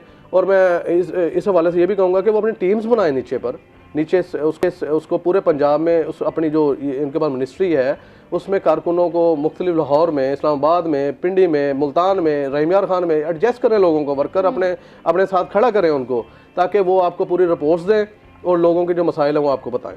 ठीक हो गया, अकेला तो वो कुछ नहीं कर सकता। एग्जैक्टली बिल्कुल ऐसा ही बात है। और अगर नहीं चीज़ें हो रही तो टीम एक बनानी चाहिए ताकि बिल्कुल बनानी चाहिए। अगर ताजिर बरादरी की बात कर लें तो फिर मुझे ये बताएं कि ताजिर बरादरी के क्या क्या मसाइल हैं, हुकूमत ने क्या इक़दाम लिए उनके लिए? ताजरी के अगर मैडम मसाइल देखें तो सबसे बड़ा मसला जो है हम देखते हैं कि एक टैक्स कलेक्शन का जो बेहंगम निज़ाम है उसमें आप देखें जो एक आम ताजिर है, जो एक छोटा ताजिर है, वो इस नेट में अगर टैक्स नेट में आप उसे जो है इतना आप प्रेशराइज कर देते हैं, हर चीज़ पर उसे आप टैक्स ले रहे हैं और उसके बाद जो है आप क्या सहूलियात दे रहे हैं। आप जो है हमारे एक ताजिर, लेट्स सपोज हमारा कोई छोटा ताजिर भी है, ताजिर बेसिकली हमारी मईशत में एक रीढ़ की हड्डी का किरदार अदा करते हैं और हमारा जितनी भी जीडीपी ग्रोथ है किन की वजह से, हमारे ताजिर बिरादरी की वजह से हमारी जीडीपी ग्रोथ बढ़ती है। तो आप उन्हें क्या सहूलियात दे रहे हैं? क्या आपने जो है हमारी किसी भी हुकूमत ने आज तक किसी ताजिर को कोई स्पेशल कार्ड्स दिए, कोई हेल्थ कार्ड दिए, कोई उनके मसाइल में उनके साथ खड़े होने के लिए कोई ऐसे इकदाम किए? कभी भी नहीं। तो ताजिरों के हम देखें तो हमारे बड़े बड़े जो माफियाज हैं, जो बड़े इंडस्ट्रियलिस्ट बहुत हम देखें उस लेवल पर जो है हमारे मिनिस्टर्स भी उनसे मिल लेते हैं, हमारे हुकूमत के जितने भी बड़े अफसरान हैं या जितने भी बड़े हमारे इस टाइम सरबराह हैं वो भी उनसे मुलाकात कर लेते हैं। लेकिन आम छोटा ताजिर जो है वो हमेशा जो है इस सारे सिस्टम में दब जाता है। और इस सूरत हाल में अगर हम देखें तो अभी मुल्तान शहर में भी कई मार्केट्स ऐसी हैं जिनकी हालत हम देखते हैं काफ़ी खस्ता हाली का शिकार है, कई मसाइल होते हैं उधर और उसके बावजूद भी 12 दरखास्त करने के बावजूद भी एडमिनिस्ट्रेशन की तरफ से कोई खातिर खा इक़दाम नहीं किए जाते और ना ही वहाँ पर सफाई सुथराई का ख्याल रखने के लिए एडमिनिस्ट्रेशन के जो लोग हैं। अगर इस समय हम देखें मार्केट्स को लेकर तो आप सब्ज़ी मंडी चले जाएं तो वहाँ आप कभी 5 से 10 मिनट, मेरा नहीं ख्याल कि एक नॉर्मल इंसान वहाँ खड़ा हो सकता है, जितनी वहाँ पर आप देखें कि एक आपको जाकर स्मेल आ रही होगी। और वह खाने पीने की चीज़ें जो हम इस्तेमाल करते हैं उनको आप देखें, आप गला मंडी चले जाएँ वहाँ पर आप देखें सड़कें टूटी हुई हैं, स्ट्रीट लाइट्स नहीं है, चोरी डकैतियाँ हो रही हैं। तो इस सारी सूरत हाल में हमारी जो मेन मार्केट्स हैं वहाँ पर सहूलियात का फुकदान है। ताजिरों को आज तक जो है कोई सहूलत देने में हमारी कोई भी इंतज़ामिया जो है कोई खातिर का इक़दाम करती दिखाई नहीं थी। ठीक हो गया सर, क्या चीज़ें आप देखें कि ताजिर बरादरी बड़ी मुश्किलात का शिकार है। जब हमारा ताजिर ही नहीं खुश हो तो फिर आगे काम कैसे चलेगा? जी बिल्कुल, इंशाल्लाह जैसे अब 1 साल का अरसा गुजर गया है और ये 1 साल का अरसा गुजरने के बाद मैं ये उम्मीद करूँगा अपनी पार्टी से, अपनी गवर्नमेंट से, अपने कायद मियां मोहम्मद नवाज शरीफ से, मियां मोहम्मद शहबाज शरीफ साहब से, मरीम नवाज शरीफ साहबा से कि ये जो पिछले पौने 4 साल में मैडम जो निज़ाम का जो सत्यानाश हुआ है ना उसकी तो मैं ये कह दूँ कि मैं जितनी मजम्मत, मैं तो खैर बहुत सारी जगह पर मैं तो रहा ही उनके अगेंस्ट हूँ ना। जब उनकी हुकूमत भी थी तो तब भी हम सड़कों पे थे। आप ये देखें कि 18 के बाद जो पौने 4 साल का अरसा इन लोगों ने गुजारा है उसमें सिवाय मुल्क में तबाही के कुछ आया ही नहीं है। और वो जो पौने 4 साल के अरसे के बाद मैंने भी अपनी लाइफ जितनी भी गुजारी है, मैंने आज तक नहीं सुना था कि जी मुल्क डिफ़ॉल्ट हो रहा है या मुल्क का अल्लाह माफ़ करे खाना खराब दिवाली होने के लिए जा रहा है, ये हो रहा है वो हो रहा है। यकीन जानिए कभी मैंने अपनी लाइफ में नहीं सुना। तो बात यह है कि जो ये अरसा गुजरा है उसके बाद जो मसाइल मुल्क के लिए बने हैं, वल्लाह बिल्ला ये बिल्कुल सच्ची बात है, उन लोगों ने हर चीज़ का बेड़ा गर्क कर दिया।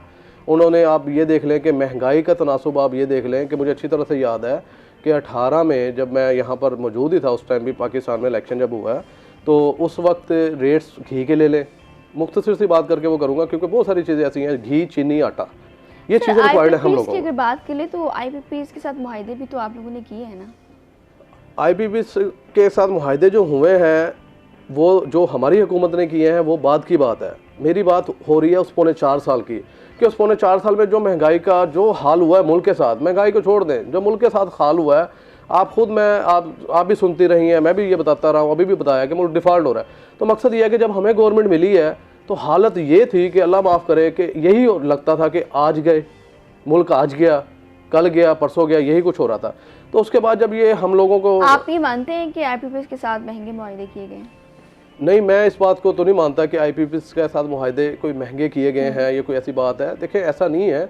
आप जिस टाइम जो गवर्नमेंट देखें, जो हमारे कायदीन हैं, ये लोग जब जो भी सेटलमेंट किसी के साथ भी करते हैं, मुल्की लेवल पे करते हैं, ये अपने IPPs के जो मुआहदे में उनके साथ जो भी होते हैं, ये बातें हम तक जो पहुंचती हैं, मेरा ख्याल है कि वो कोई इतनी कोई वैलिड नहीं होती या इतनी कोई उसको सच पे हक़ाइक़ पे मबनी नहीं होती। ऐसा नहीं है। अब आप देखें जो मुल्क का सरबराह है या मैं अपने घर का सरबराह हूँ, एक बार कि मैं चाहूँगा कि मैं अपने घर वालों के साथ या अपनी फैमिली के साथ ज़्यादती करूँ, आप बताएं? कभी ऐसा नहीं होता। ये हमारी क़यादत कोई भी है, चाहे वो PTI की है या लेकिन पीपल्स फिर पार्टी। भी हम यही सुनते हैं और आप सब ये कहते हैं अवाम दुश्मन मुआहदे हुए हैं। अवाम दुश्मन मुआहदे तो देखें, ये आप सुनते हैं, ये भी एक प्रोपेगेंडा होता है। ये हम लोग जैसे मुस्लिम लीगी हैं, हम लोग अपनी पार्टी का डिफेंड करते हैं और अपनी पार्टी की कारकर्दगी को सराहते हैं। इसी तरह से ये पीपल्स पार्टी के लोग हैं, ये PTI के लोग हैं और जमातें जो हैं जो हमारे अगेंस्ट खिलाफ होती हैं, उसमें अब देखें ना, सब लोग हमारे साथ तो नहीं है, अब बाकी बहुत सारे लोग हमारे अगेंस्ट खिलाफ भी होते हैं। तो ये उनका प्रोपेगेंडा बनाया गया होता है, जबकि ऐसा होता नहीं है, ये पक्की बात है। ठीक है सर, मुल्क की सियासी सूरत हाल की बात कर ले तो आपको क्या लगता है कब तक बेहतरी आएगी? जी इंशाल्लाह मैं ये बात बड़े फ़ख्र और दावे से कर सकता हूँ, बेहतरी आ भी चुकी है।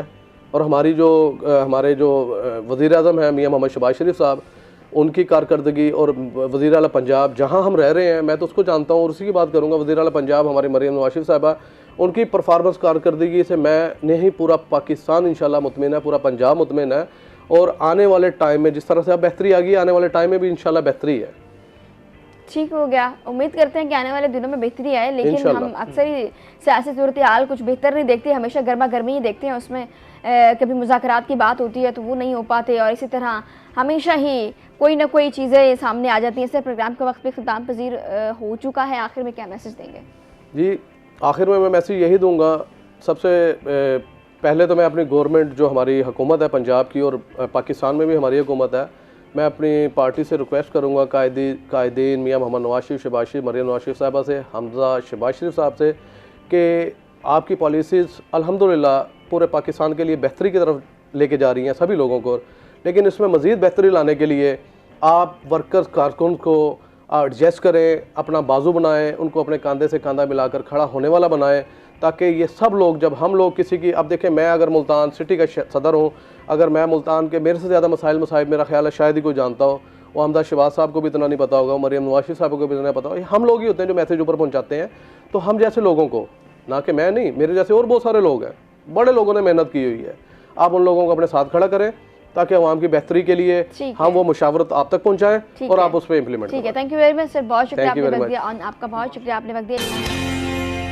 जैसा कि हमने पहले भी कहा कि रमज़ान मुबारक की आमद है और रमज़ान के हवाले से बहुत सारी चीज़ें हैं कि रमज़ान में अपनी डाइट का कैसे ख्याल रखें, क्या खाना है, कौन से ड्रिंक्स लेने हैं, क्योंकि रमज़ान से पहले रमज़ान की तैयारी करना भी बड़ा ज़रूरी होता है। तो इस पर आज हम बात करेंगे। इसी के साथ साथ हम बात करते हैं, मैंने हमेशा ख़वातीन की बात की कि ख़वातीन हमारे मुल्क में बहुत अच्छा काम कर रही हैं, कोई भी फील्ड हो, चाहे स्पोर्ट्स की फील्ड हो, कोई गेम्स हो, मुल्क की मईशत की बात कर ले, उसमें रीढ़ की हड्डी की हैसियत रखती है।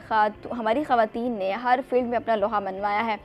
इसी तरह अगर बात कर ले टेक्वांडो की, तो वहाँ पर भी हमारी कुछ ऐसी ख़वातीन, तो नहीं कहूँगी, बच्चियाँ कहूँगी, छोटी छोटी, जिन्होंने बहुत अच्छी परफॉर्मेंस दी है और बहुत अवार्ड्स अपने नाम किए हैं। गोल्ड मेडलिस्ट हैं, सिल्वर मेडलिस्ट हैं। सबसे पहले जो इनकी टीम की अगर बात करें तो डिस्ट्रिक्ट लेवल के गोल्ड मेडलिस्ट है, डिवीजन लेवल पे भी गोल्ड मेडल इन्होंने लिए हुए हैं। 10 से ज़्यादा गोल्ड मेडल पंजाब लेवल पे लिए हुए हैं।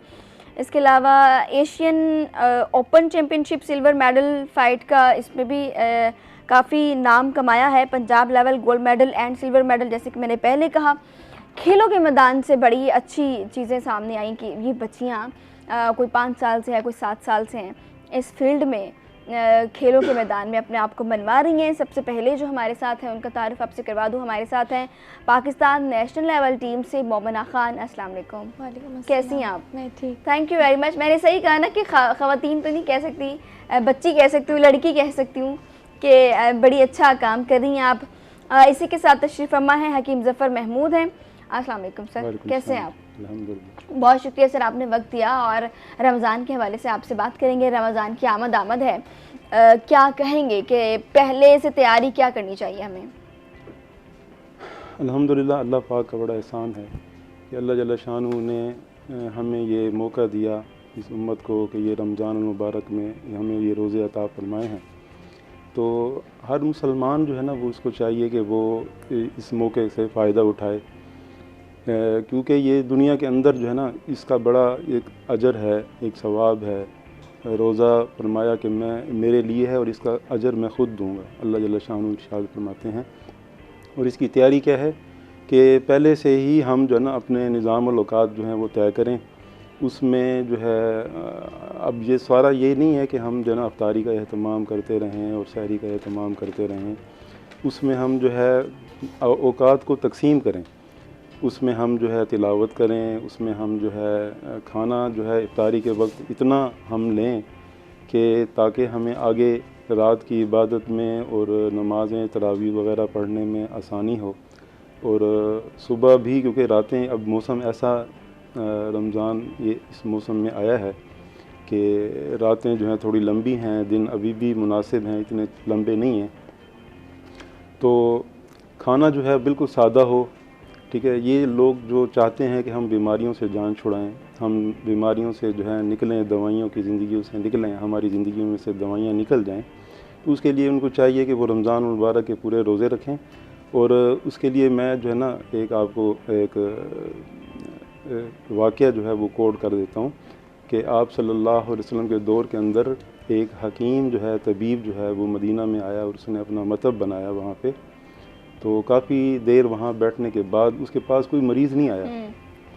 मरीज़ नहीं आया तो वो बड़ा हैरान हुआ, उसने तहकीक की कि ये क्या वजह है कि लोग बीमार क्यों नहीं होते। तो वो एक नतीजे पर पहुँचा कि ये लोग बीमार हो नहीं सकते। क्यों? उसकी वजह ये है कि ये लोग जो है ना खाना उस वक्त खाते हैं जब इनको भूख लगती है, और उस वक्त खाना छोड़ देते हैं जब ये भूख अभी बाकी होती है। तो वैसे भी ये जो है ना तिब का असूल है कि मैदा जो है उसके 3 हिस्से कर लिए जाएं, कि एक जो है ख़ुराक के लिए हो, एक पानी के लिए हो, और एक हिस्सा जो है वो हवा के लिए हो। तो इस पर अमल करेंगे तो इंशाअल्लाह ताला हम खुद भी सेहतमंद रहेंगे और इंशाअल्लाह रोज़े भी पूरे रखने का मौका मिलेगा। वरना जो डाइट की हमारे यहाँ चेंजिंग होती है रोज़ों के अंदर, तो अमूमन लोग बीमार पड़ जाते हैं, क्योंकि प्लान चेंज हो जाता है ना डाइट का। तो अमूमन लोग सहरी के बाद सो जाते हैं, जब सो जाते हैं तो फिर मैदा जो है वो डिस्टर्ब करता है। तो इसलिए जो है हम ग़िज़ा को मुतवाज़न रखें और नॉर्मल डाइट लें, और इसको जो है ज़्यादा से ज़्यादा हम अपने कुरान की तिलावत, अपने नवाफिल का एहतमाम। सर हिजामा का तारुफ, उसके फ़वाइद और इसकी अहमियत क्या है? हिजामा ये एक बहुत कदीम तरीका इलाज है।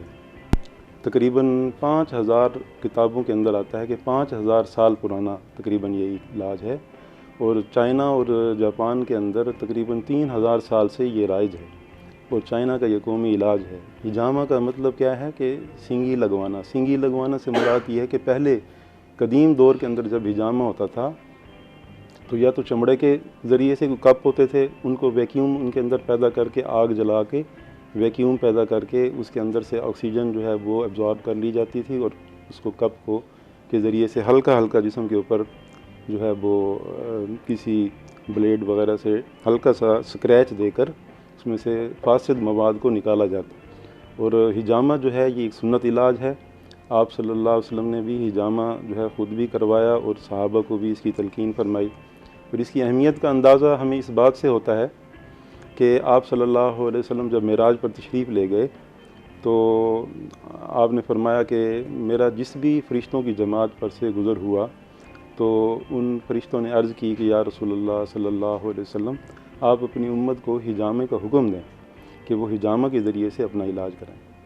तो आप सल्लल्लाहु अलैहि वसल्लम के ऊपर जब जादू किया गया तो आपने भी सर पे हिजामा लगवाया, और सहाबा का भी ये मामूल था कि वो इस हिजामा के अमल को वक्तन फ़वक्तन जो है वो करवाते थे, क्योंकि इससे ही होता ये है कि जिस जगह पे कप लगता है वहाँ से जिस्म का फासिद मवाद जो है वो जिस्म से खारिज किया जाता है, जिस्म से खारिज हो जाता है। और हज़रत अनस रज़ी अल्लाह ताला अन्हु से भी रिवायत है कि आप सल्लल्लाहु अलैहि वसल्लम ने फरमाया कि तुम बेहतरीन इलाज जो तुम करते हो वो हिजामा लगवाना है, और दूसरा कुस्तल बहरी से इलाज है। कुस्तल बहरी ये एक समुद्री जड़ी बूटी है जिसके ज़रिए से बहुत सारी जो अमराज का इलाज होता है। ख़ास तौर पर बच्चों के जो टॉन्सिल्स हैं, आए दिन जो है वह बच्चे बीमार होते हैं टॉन्सिल्स की वजह से, मुख्तलिफ ऐसी ग़िज़ाएँ खा लेते हैं, तो उसका बेहतरीन इलाज बताया गया हदीस की रोशनी में कि कुस्तुल बहरी, यानी कि जिसको आज के दौर में हम कुस्ते शीरी भी कहते हैं, आम तौर पर पंसार की दुकानों से मिल जाती है। तो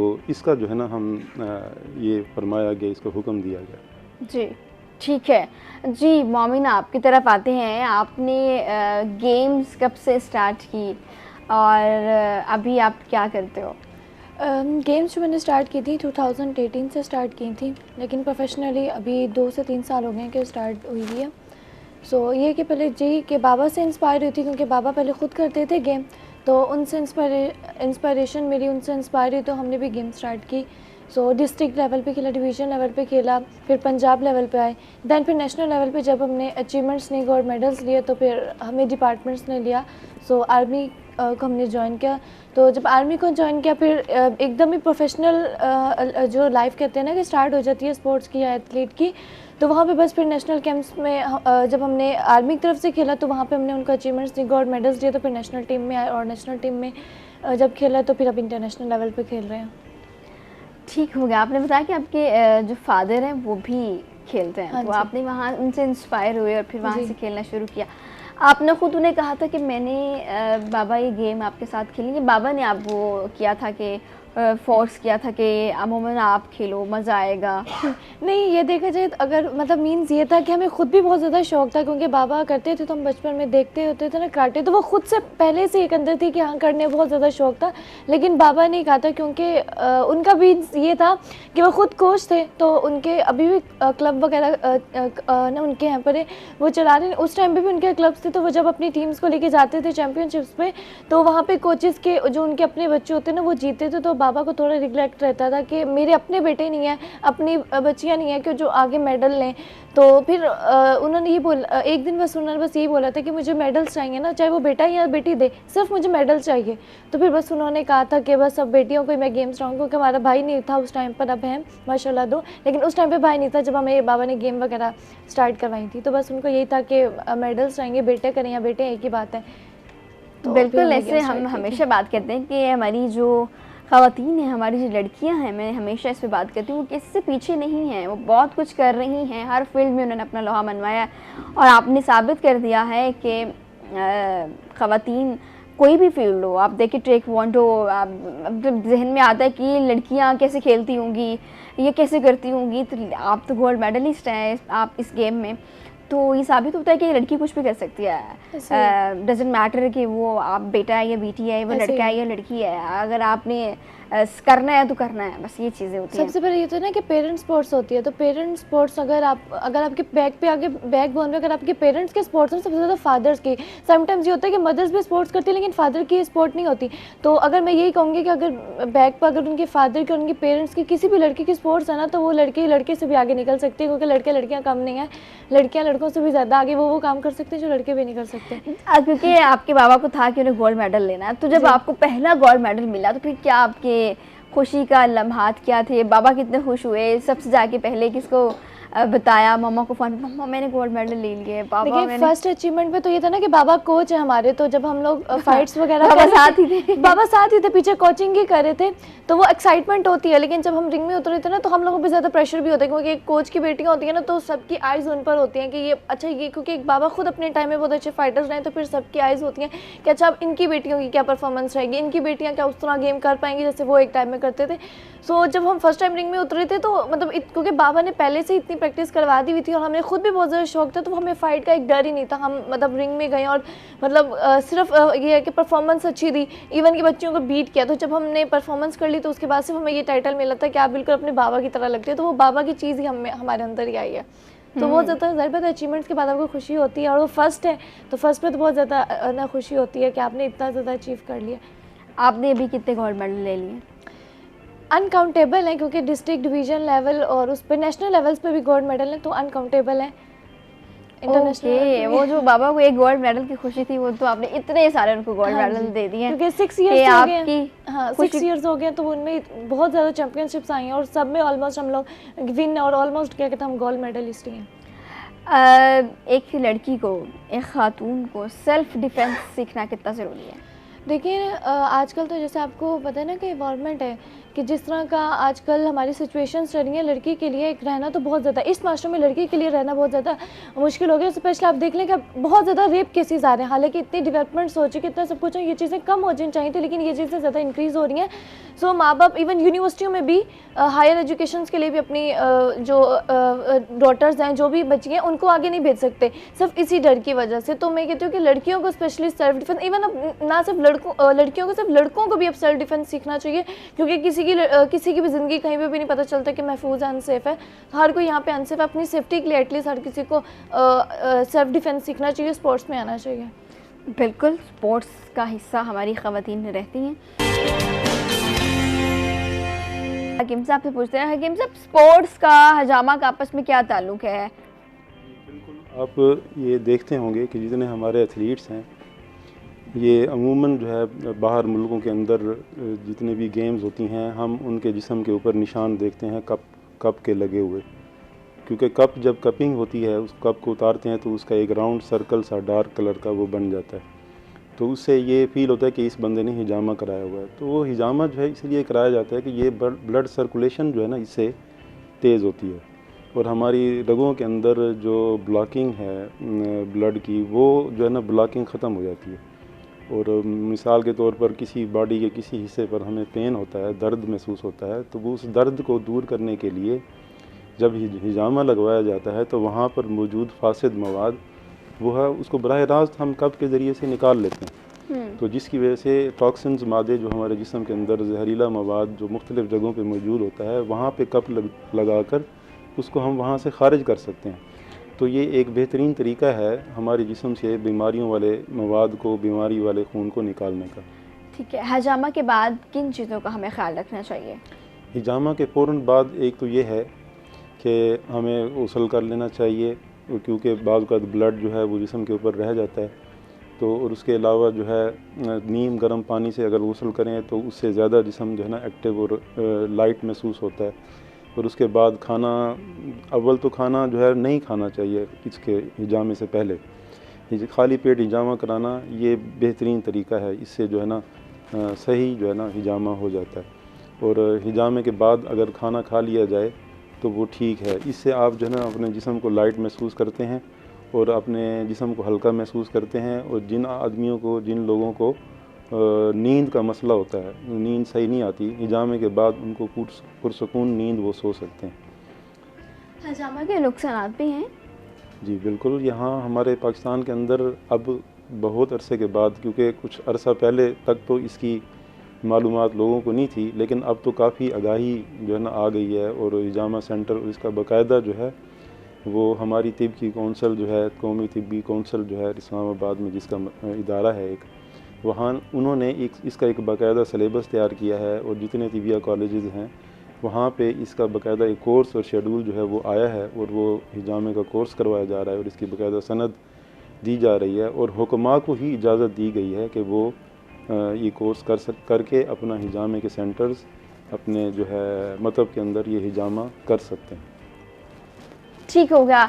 हमारे साथ अब जो है पाकिस्तान नेशनल टीम से ईमन खान है। अस्सलाम वालेकुम, कैसी हैं आप? Thank you. आज आप यहाँ पर आई हैं, और सबसे अच्छी बात यह है कि वो अपना गोल्ड मेडल भी साथ लेके आई हैं, वो पहन के आई हैं कि वो दिखाएं कि yes I am gold medalist. कैसा लगता है आपको? बहुत प्राउड फील होता है जब आप बताते हो कि मैं विन हुई हूँ, और उसके बाद तब देखा जाता है कि मेरे बाबा भी गेम करते थे, उसके बाद मैं भी गेम कर रही हूँ, तो तब बोलते हैं ना कि इस सर की बेटी है और इसने भी मेडल उठाया, तो बहुत प्राउड फील होता है उस टाइम। तो बिल्कुल ऐसा होना भी चाहिए। क्या आप भी बाबा से इंस्पायर हुई थी? खुद कहा था या बाबा ने कहा था कि नहीं ईमन चलो आओ गेम्स आप हमारे साथ भी खेलो? क्योंकि क्या कहते हैं मोमना भी खेलती है। आप मोमना से छोटी हो? जी मैं मोमना से छोटी हूँ। अच्छा, तो मोमना पहले गई थी आप? नहीं, स्टार्ट हम दोनों ने एक स्टार्ट ही किया था। बाबा ने हम दोनों को एक स्टार्ट ही डाला। हमने पहले बाबा ने हमें पंजाब डिवीजन्स लेवल पे स्टार्ट कराया हम लोगों को। हम एक ग्राउंड में प्रैक्टिस करते हैं, उसमें हमें प्रैक्टिस कराया। उसके बाद हमें पंजाब में मेडल्स लिए, डिवीजन्स में मेडल्स लिए। उसके बाद बाबा ने हमें नेशनल्स में हम लोगों ने मेडल्स उठाए, इंटरनेशनल्स में मेडल्स उठाए। उसके बाद अब हम लोगों ने नेशनल्स में सिल्वर थे, इंटरनेशनल में सिल्वर थे, नेशनल्स में हम गोल्ड थे। अब इंशाल्लाह अल्हम्दुलिल्लाह इंटरनेशनल गोल्ड हुए हैं। ज़बरदस्त। कितने वैसे अभी तक गोल्ड मेडल ले लिए? बहुत ज़्यादा ले लिया, काउंट्स नहीं किए। अल्हम्दुलिल्लाह बहुत ज़्यादा ले लिए हम लोगों ने गोल्ड्स। 10 से अबव है, 10 से ज़्यादा मेडल्स। जो गेम्स खेलते हैं, यो खेलना चाहते हैं, कैसे ख़ुद को फिट रखें? क्या खाना चाहिए? डाइट प्लान क्या होना चाहिए कि अपने आप को इस तरह फिट रखा जाए कि गेम्स खेलने के काबिल हो सके? गेम आप कैसे ख्याल रखते हो, क्या चीज़ें हैं हमारी तो एक्चुअली भी होता है, हमें अपने वेट में खेलना होता है। कैसे -44 होता है, -49 होता है, मैं उस -49 में खेलती हूँ। तब आप नेशनल्स इंटरनेशनल्स खेलते हैं, आपको मतलब पंजाब लेवल पे खेलें तो आपको अपने वेट में खेलना होता है। तब आप अपने ज़्यादा वेट ज़्यादा दे तो आप डिस्क्वालीफाई भी हो जाते हो, जो आपने पूरे मंथ्स की मेहनत भी की होती है। तो डाइट ये होती है कि आप हेल्दी ज़्यादा खाएँ, फास्ट फूड्स बिल्कुल भी मत खाएँ। तो काफ़ी मतलब खाना चाहिए हम लोगों को। इतनी स्ट्रिक्ट डाइट कर लेते हो? स्पोर्ट्स में करना पड़ता है। करना पड़ता है क्या? कोई चीट डे भी होता है, कभी खा लेते होगे, बाबा को नहीं बताते होगे चलो आज खा लेते हैं? एक्चुअली नहीं, हमें बाबा तब हमारे इवेंट्स होते हैं ना, तो हम लोगों को खुद पता होता है कि नहीं खाना चाहिए, क्योंकि अपने लिए नुकसान है। तो हम अपने लिए नुकसान की चीज़ कोई भी नहीं खाएगा। तो वैसे हम लोग खा लेते हैं, वैसे हम बहुत कम। ठीक हो गया, बड़ी अच्छी बात है कि स्पोर्ट्स जो मैन होता है या स्पोर्ट्स जो भी खेलता है उसको अपनी डाइट का कितना ख्याल रखना पड़ता है, और अगर ओवरवेट हो गया तो फिर आप निकल भी सकते हो। ओवरवेट हो जाए तो डिस्क्वालीफाई हो जाते हैं कि आपने जितनी मेहनत की होती है, आपने एंट्री फीस दी होती हैं, आपने जितना मंथ्स की मेहनत की होती है वो सारी आपकी। आप क्या खाते हो? डाइट तब हम लोग आम रूटीन ही है जैसे नॉर्मल पर्सन खाते हैं, वैसे हम भी वैसे ही खा रहे होते हैं। जब आपने वेट लूज़ करना होता है तो आप जस्ट ओनली मतलब मॉर्निंग पे आप 2 बॉल्स एग्स खा सकते हैं, और शाम में आप सैलेड खा सकते हैं, और शाम में आप थोड़ी सी हाफ कोई ब्रेड का स्लाइस इस तरह कुछ ले लिया। मिल्क और फ्रूट्स खा सकते हैं, और मतलब और ज़्यादा कुछ भी नहीं खा सकते। अपना वेट मेंटेन रखना होता है। आपको तो ज़रूरत ही नहीं है ना, मतलब कुछ भी खा लेते होगे या नहीं करना पड़ता है? नहीं, हमें भी वेट लूज़ करना पड़ता है। रिसेंटली अभी हम लोग आए इंटरनेशनल गोल्ड होके आए हम, तो हम भी वेट लूज़ किए, हम लोगों ने 2-3 केजीस लूज़ किए हैं, तो हम लोग ने अपना वेट दिया है। ठीक है। अच्छा ये बताइए कि पाकिस्तान में तो आपने बताया कि आप डिस्ट्रिक्ट लेवल पे और इसी तरह नेशनल लेवल पे, डिवीजन लेवल पे खेला है, पाकिस्तान से बाहर भी खेला है? जी, मैंने पाकिस्तान से रशिया खेला है। वहाँ पे पाकिस्तान की टीम गई थी हमारी, अल्हम्दुलिल्लाह अच्छा मैंने वहाँ पे परफॉर्मेंस दी। ओके, वहाँ से भी कोई मेडल वगैरह लेकर आए? जी, वहाँ पे मैंने परफॉर्मेंस काफ़ी अच्छी दी। ओके, वहाँ की परफॉर्मेंस बहुत अच्छी थी। अब बाबा कोच हैं तो परफॉर्मेंस तो अच्छी होगी सी। और कभी ऐसा फील हुआ कि बाबा बहुत ज़्यादा स्ट्रिक्टनेस कर रहे हैं, बाकियों पे नहीं करते, आप पे ज़्यादा कर रहे हैं कि ये तो कोच की बेटी है तो उनको परफेक्ट होना चाहिए? नहीं, एक्चुअली बाबा स्ट्रिक्टनेस सब पे करते हैं, हर प्लेयर पे स्ट्रिक्टनेस करते हैं, प्यार से सिखाते हैं। कभी उन्होंने स्ट्रिक्ट नहीं किया। जो चीज़ समझ नहीं आ रही बार बार वो हमें बताते हैं कि इस चीज़ की प्रैक्टिस करो, इस तरह है, इस तरह इस किक को इस तरह मारना है, इस फाइट के सामने इस तरह खड़े होना है। और तब आपको खुद को शौक हो, और तब आप आगे पिक करने वाले हो, और आपको सर अच्छे कोच मिले आगे सिखाने वाले। तो अच्छा, स्टार्ट में जब आपने गेम खेलना शुरू किया था तब क्या क्या आपको मुश्किलात पेश आई? कभी ऐसा लगा कि नहीं बहुत मुश्किल है, मैंने नहीं करना, या कुछ समझ ना आया हो? नहीं, कुछ मुश्किल नहीं लगा। तब बाबा ने, पेरेंट्स ने सपोर्ट की, और उसके बाद आपको समझाने वाला एक होते हैं ना कि आपको पर्सन पे समझा रहे हैं कि आपने इस चीज़ को इस तरह करना है, तो कोई चीज़ मुश्किल नहीं होती तब। और तब पेरेंट्स की सपोर्ट्स हो और ख़ुद इंटरेस्ट हो तो कभी भी नहीं मुश्किल लगती। बिल्कुल ऐसी बात है, पेरेंट्स की सपोर्ट बड़ी ज़रूरी होती है, और ख़ुद भी इंटरेस्ट हो तो वो ज़्यादा अच्छा होता है। कहते हैं ना कि जिस फील्ड में आप काम कर रहे हो अगर आप इसको एंजॉय भी कर रहे हैं ना तो ज़्यादा अच्छे तरीके से आप परफॉर्म कर सकते हैं। तो अगर कोई सीखना चाहे तो क्या उसको आप अभी ट्रेनिंग दे सकती हैं कि कोई अगर आपसे कहे कि एमन मुझे सिखाओ तो एमन सिखा देगी? हाँ, जो कोई भी पर्सन हो कहीं कि मुझे सीखना है और हम उसको सिखा सकते हैं, कभी भी मना नहीं करेंगे उसको। अच्छा, ज़्यादा टफ़ टाइम किसने दिया, किस प्लेयर ने ज़्यादा टफ़ टाइम दिया आपको? टफ़ टाइम तो कभी किसी प्लेयर से नहीं लगा, हम खुद भी अल्हम्दुलिल्लाह अच्छे प्लेयर हैं। बाबा भी हमें कभी किसी से लगा हो कि यार इससे तो मैं हार जाऊँगी अगर ये मेरे मुकाबले में आई तो? नहीं, खुद पे बिलीफ हो तो कभी भी डर नहीं लगा। बस ये होता है कि यार हम रिंग में जा रहे हैं, अच्छी परफॉर्मेंस देनी है, और दूसरा परफॉर्मेंस अच्छी देनी है। हार के हैं तो कोई मसला नहीं है, बस परफॉर्मेंस अच्छी देनी है, अगले प्लेयर को पता चले कि इसने मुझे टफ़ टाइम दिया है। और अल्हम्दुलिल्लाह कभी हारे नहीं, अल्लाह की शुक्र है। अच्छा, कभी इंडिया टीम के साथ मैच हुआ, जैसे हम इंडिया प्लेयर के साथ कभी आपका इसमें गेम में आपका सामना हो, कंपटीशन हुआ हो? नहीं, अभी मैंने जो खेली है रिसेंटली भी इंटरनेशनल्स वगैरह, तो उसमें अभी आउट ऑफ कंट्री की मेरे वेट कैटेगरी में एक ही थी, उससे मैं विन हुई हूँ, और वो भी वहाँ से थी सऊदीया की थी, उससे विन हुई हूँ। और आउट अपने वेट में होता है कि आपके वेट में कौन कौन सी कंट्री का प्लेयर आ रहा है, तो मेरे वेट में सिर्फ सऊदीया आई थी और उसके अलावा तो कोई प्लेयर अभी इंडिया की दूसरे वेट्स में थी। वेट कैटेगरी होती है, इस वेट में आपके इतने प्लेयर्स हैं। इंडिया पाकिस्तान हो ना तो कहीं पे भी तो हम बड़े गौर से देखते हो, ओ अच्छा ये गेम जैसे कल हमने बड़े शौक से मैच देखा, तो ये सारी चीज़ें सामने आ रही होती हैं। हकीम साहब हम ये पूछना चाहते हैं कि रमज़ान में या रमज़ान से पहले क्या ड्रिंक्स क्या लेनी चाहिए हमें, क्योंकि अब तो मौसम भी बहुत अच्छा है, अब वो गर्मी वाला मौसम नहीं है कि हम मशरूबात का इस्तेमाल करें। इस बार जो है ना हम सोच रहे थे कि क्या दूध सोडा पिएं, लेमन पानी पिएं, क्योंकि हर रमज़ान में यही मशरूबात होते हैं ना। तो इस दफ़ा क्या, क्योंकि मौसम तो अच्छा है, तो फिर क्या चीज़ें हमें लेनी चाहिए? अमूमन जो ना इंसान अपने जिस्म के मुताबिक ही अपनी डाइट लेता है। बाज़ लोग होते हैं जिनको प्यास ज़्यादा लगती है, बाज़ लोग होते हैं जिनको भूख ज़्यादा लगती है। तो जिनको प्यास ज़्यादा लगती है तो वो तो ज़ाहिर है ड्रिंक्स जो है ना पसंद करते हैं, लेकिन जो है ना कोई भी ठंडी चीज़ जो है ना, क्योंकि ये मौसम ऐसा है कि इस मौसम के अंदर आप कोई भी एकदम जो है ना कोई ठंडी चीज़, क्योंकि सारा दिन तो आप कुछ नहीं लेंगे, जब अफ्तारी में एकदम कोई ठंडी चीज़ लेंगे, कोई जूस लेंगे, कोई शरबत लेंगे या कोई भी कोल्ड ड्रिंक वगैरह लेंगे, तो वो आपके नज़ला ज़ुकाम वगैरह, खांसी वगैरह ये मर्ज़ पैदा कर सकता है। कि आजकल तो वैसे भी ये वायरल, हाँ मौसम बदल रहा है तो बहुत से लोग बीमार हैं, वायरल हुआ पड़ा ये आया हुआ है आजकल, ये ज़ुकाम वगैरह का मसला है अमूमी तौर पर। इसलिए एहतियात करनी चाहिए, ऐसी चीज़ें जो है जिनसे आपका गला ख़राब हो, आपका मैदा डिस्टर्ब हो, क्योंकि मैदे के ऊपर एकदम कोई ठंडी चीज़ डालें तो वो मैदा डिस्टर्ब करता है। और ऐसे लोग जो ये चाहते हैं कि हमारा वेट जो है वो कम हो, तो उनके लिए तो ठंडी चीज़ वैसे ही मुज़र है, ठंडी चीज़ पिएंगे तो उनका कभी भी वेट जो है ना कम नहीं होगा।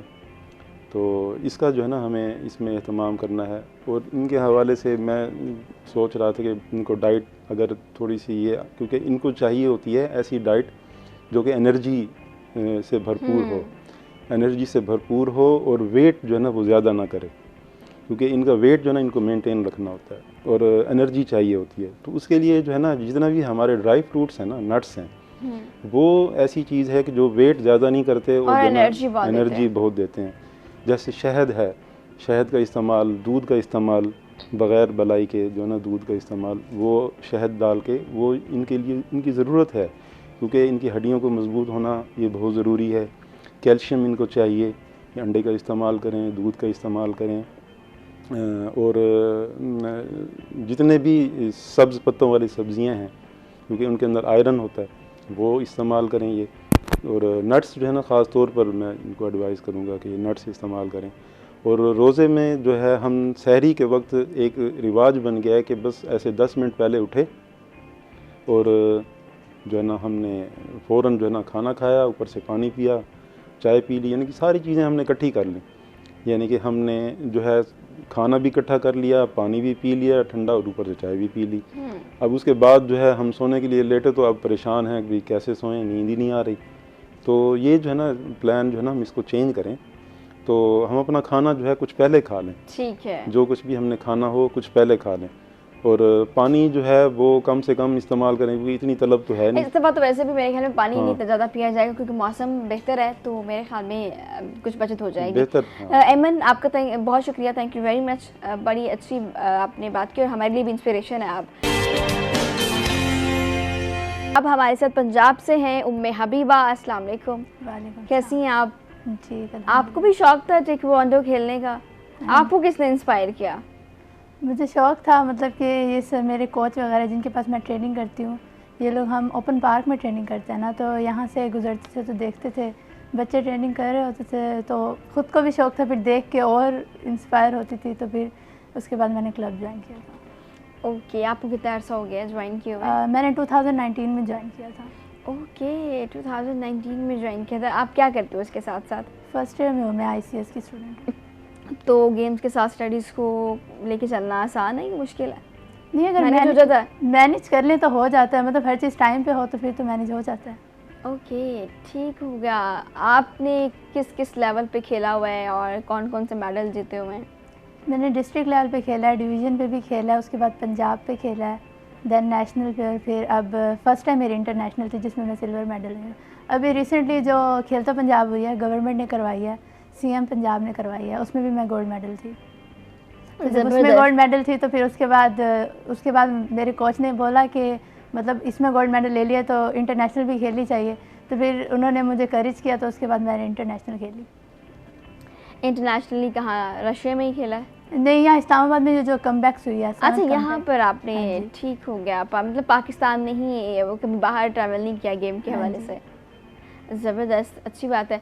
कभी ऐसा लगा कि मोमना या एमन ज़्यादा अच्छा खेलनी है, मैं अच्छा नहीं, आपस में कभी कंपटीशन किए? आपस में मतलब कि क्लब में जब हम लोग फाइट वगैरह करते हैं तो एक्सपीरियंस होता है, अपनी गलतियों का भी पता चलता है। और वो मेरी सीनियर्स हैं तो मैंने उन्हीं के पास भी ट्रेनिंग किया, मतलब सर मेरे कोच भी करवाते हैं। उसके बाद मेरी जो मिस्टेक वगैरह होती हैं तो फिर वो भी बताती हैं, उनके साथ भी फ़ाइट होती है तो फिर अपनी मिस्टेक्स का पता चलता है। अच्छा, कभी ऐसे लगा कि सर एमन और क्या नाम है, एमन और मोमना को ज़्यादा टाइम दे रहे हैं और मुझे नहीं ज़्यादा नहीं, time ऐसा दे होता रहे नहीं हैं? है, वो हम सब इकट्ठे ट्रेनिंग कर रहे होते हैं तो फिर वो सबको इक्वली टाइम देते हैं।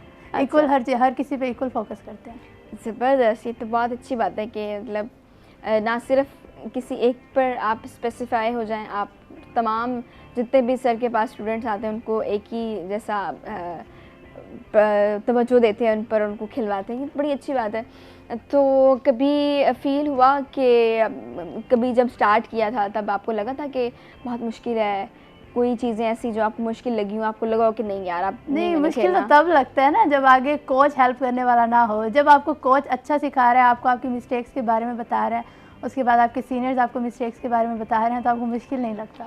आपके पेरेंट्स ने आपको सपोर्ट किया जब आपने सोचा कि जब उन्हें बताया कि मैंने ये गेम खेलना है, टेक्वांडो खेलना है? एक्चुअली मेरी मदर ने ही मुझे बोला था, वैसे मुझे खुद भी शौक था लेकिन मेरी मदर वहाँ से गुजरती थी तो उन्होंने ही मुझे बोला था कि आप भी करो, तो फिर मैंने ज्वाइन किया था। ओके, ज़बरदस्त कि मम्मा ने कहा कि आप ज्वाइन कर लो और फिर आपने ज्वाइन कर लिया और 19 में बताया कि आपने 19 में हाँ जी। ज्वाइन किया है। तो ये तो बड़ी ज़बरदस्त चीज़ें हो गई हैं कि मैंने पहले भी बताया कि हमारी ख़वातीन जो है वो बड़ा अच्छा परफॉर्म कर रही होती हैं। आप तो अभी छोटी हैं, जब आप बड़े हो जाओगे तो आप बहुत अच्छा, इससे ज़्यादा भी परफॉर्म कर सकते हो। आपका डाइट प्लान क्या है? डाइट प्लान ये है कि जब चैम्पियनशिप नज़दीक आने लगती है ना तो हम अपनी डाइट कम कर लेते हैं, मगर कि अगर हम ज़्यादा डाइट लेना तो उसमें से उसकी हाफ़ कर देते हैं। मींस के सैलड वगैरह ज़्यादा खा लेते हैं और फास्ट फूड कम कर देते हैं, बिल्कुल ही कम कर देते हैं। फास्ट फूड तो हम उन दिनों में खाते ही नहीं हैं, तो सैलड वगैरह ले लेते हैं, फ्रूट्स वगैरह, दूध वगैरह, तो ये हेल्दी डाइट लेते हैं। अच्छा, मतलब कैसे इतनी हिम्मत कैसे आती है कि फ़ास्ट फूड नहीं खाना?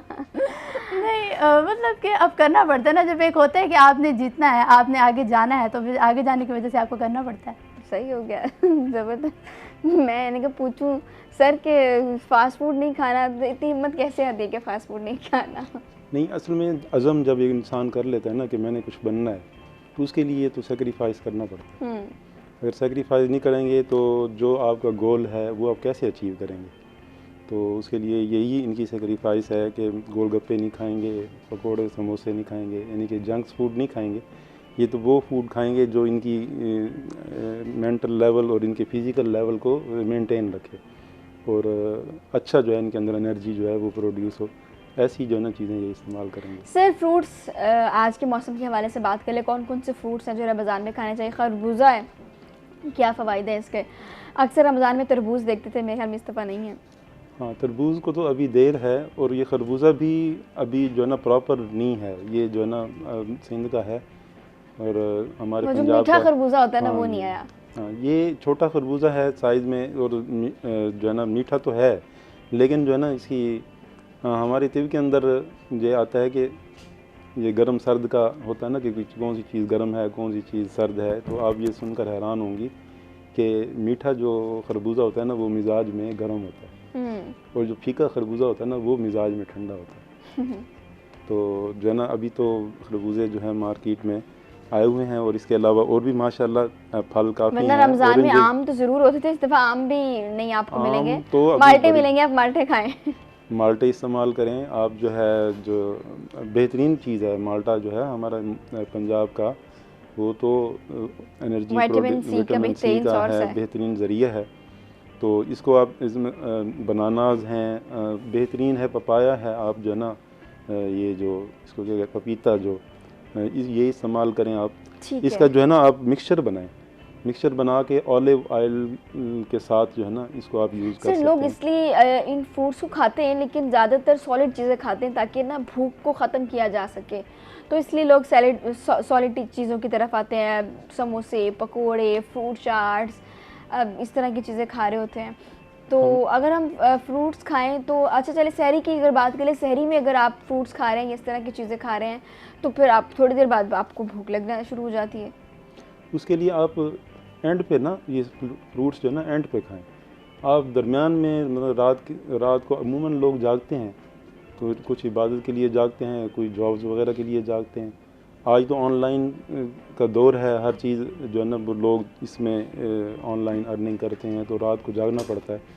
तो 12-1 बजे आप खाना खा लें और सहरी के टाइम में आप जो है ना फ्रूट खाएं, तो उससे जो है ना भूख भी नहीं लगेगी और आप जो है ना जिस्म भी हल्का रहेगा और सारा दिन आपको खुशगवार फीलिंग्स भी होंगी। अगर आप एंड पे खाना खा लेंगे तो अक्सर लोग नमाज के बाद जो है ना सुबह सो जाते हैं, सोने के बाद फिर जब उठते हैं तो मैदा जो है वो डिस्टर्ब होता है, क्योंकि खाने के बाद सो जाना ये तो सेहत के लिए अच्छा नहीं है। वो सारी की सारी खुराक जो है वो आपकी उसमें अगर आपने एनर्जी फूड खाई है या गोश्त वगैरह इस्तेमाल किया है तो वो कोलेस्ट्रॉल ज़्यादा बनता है।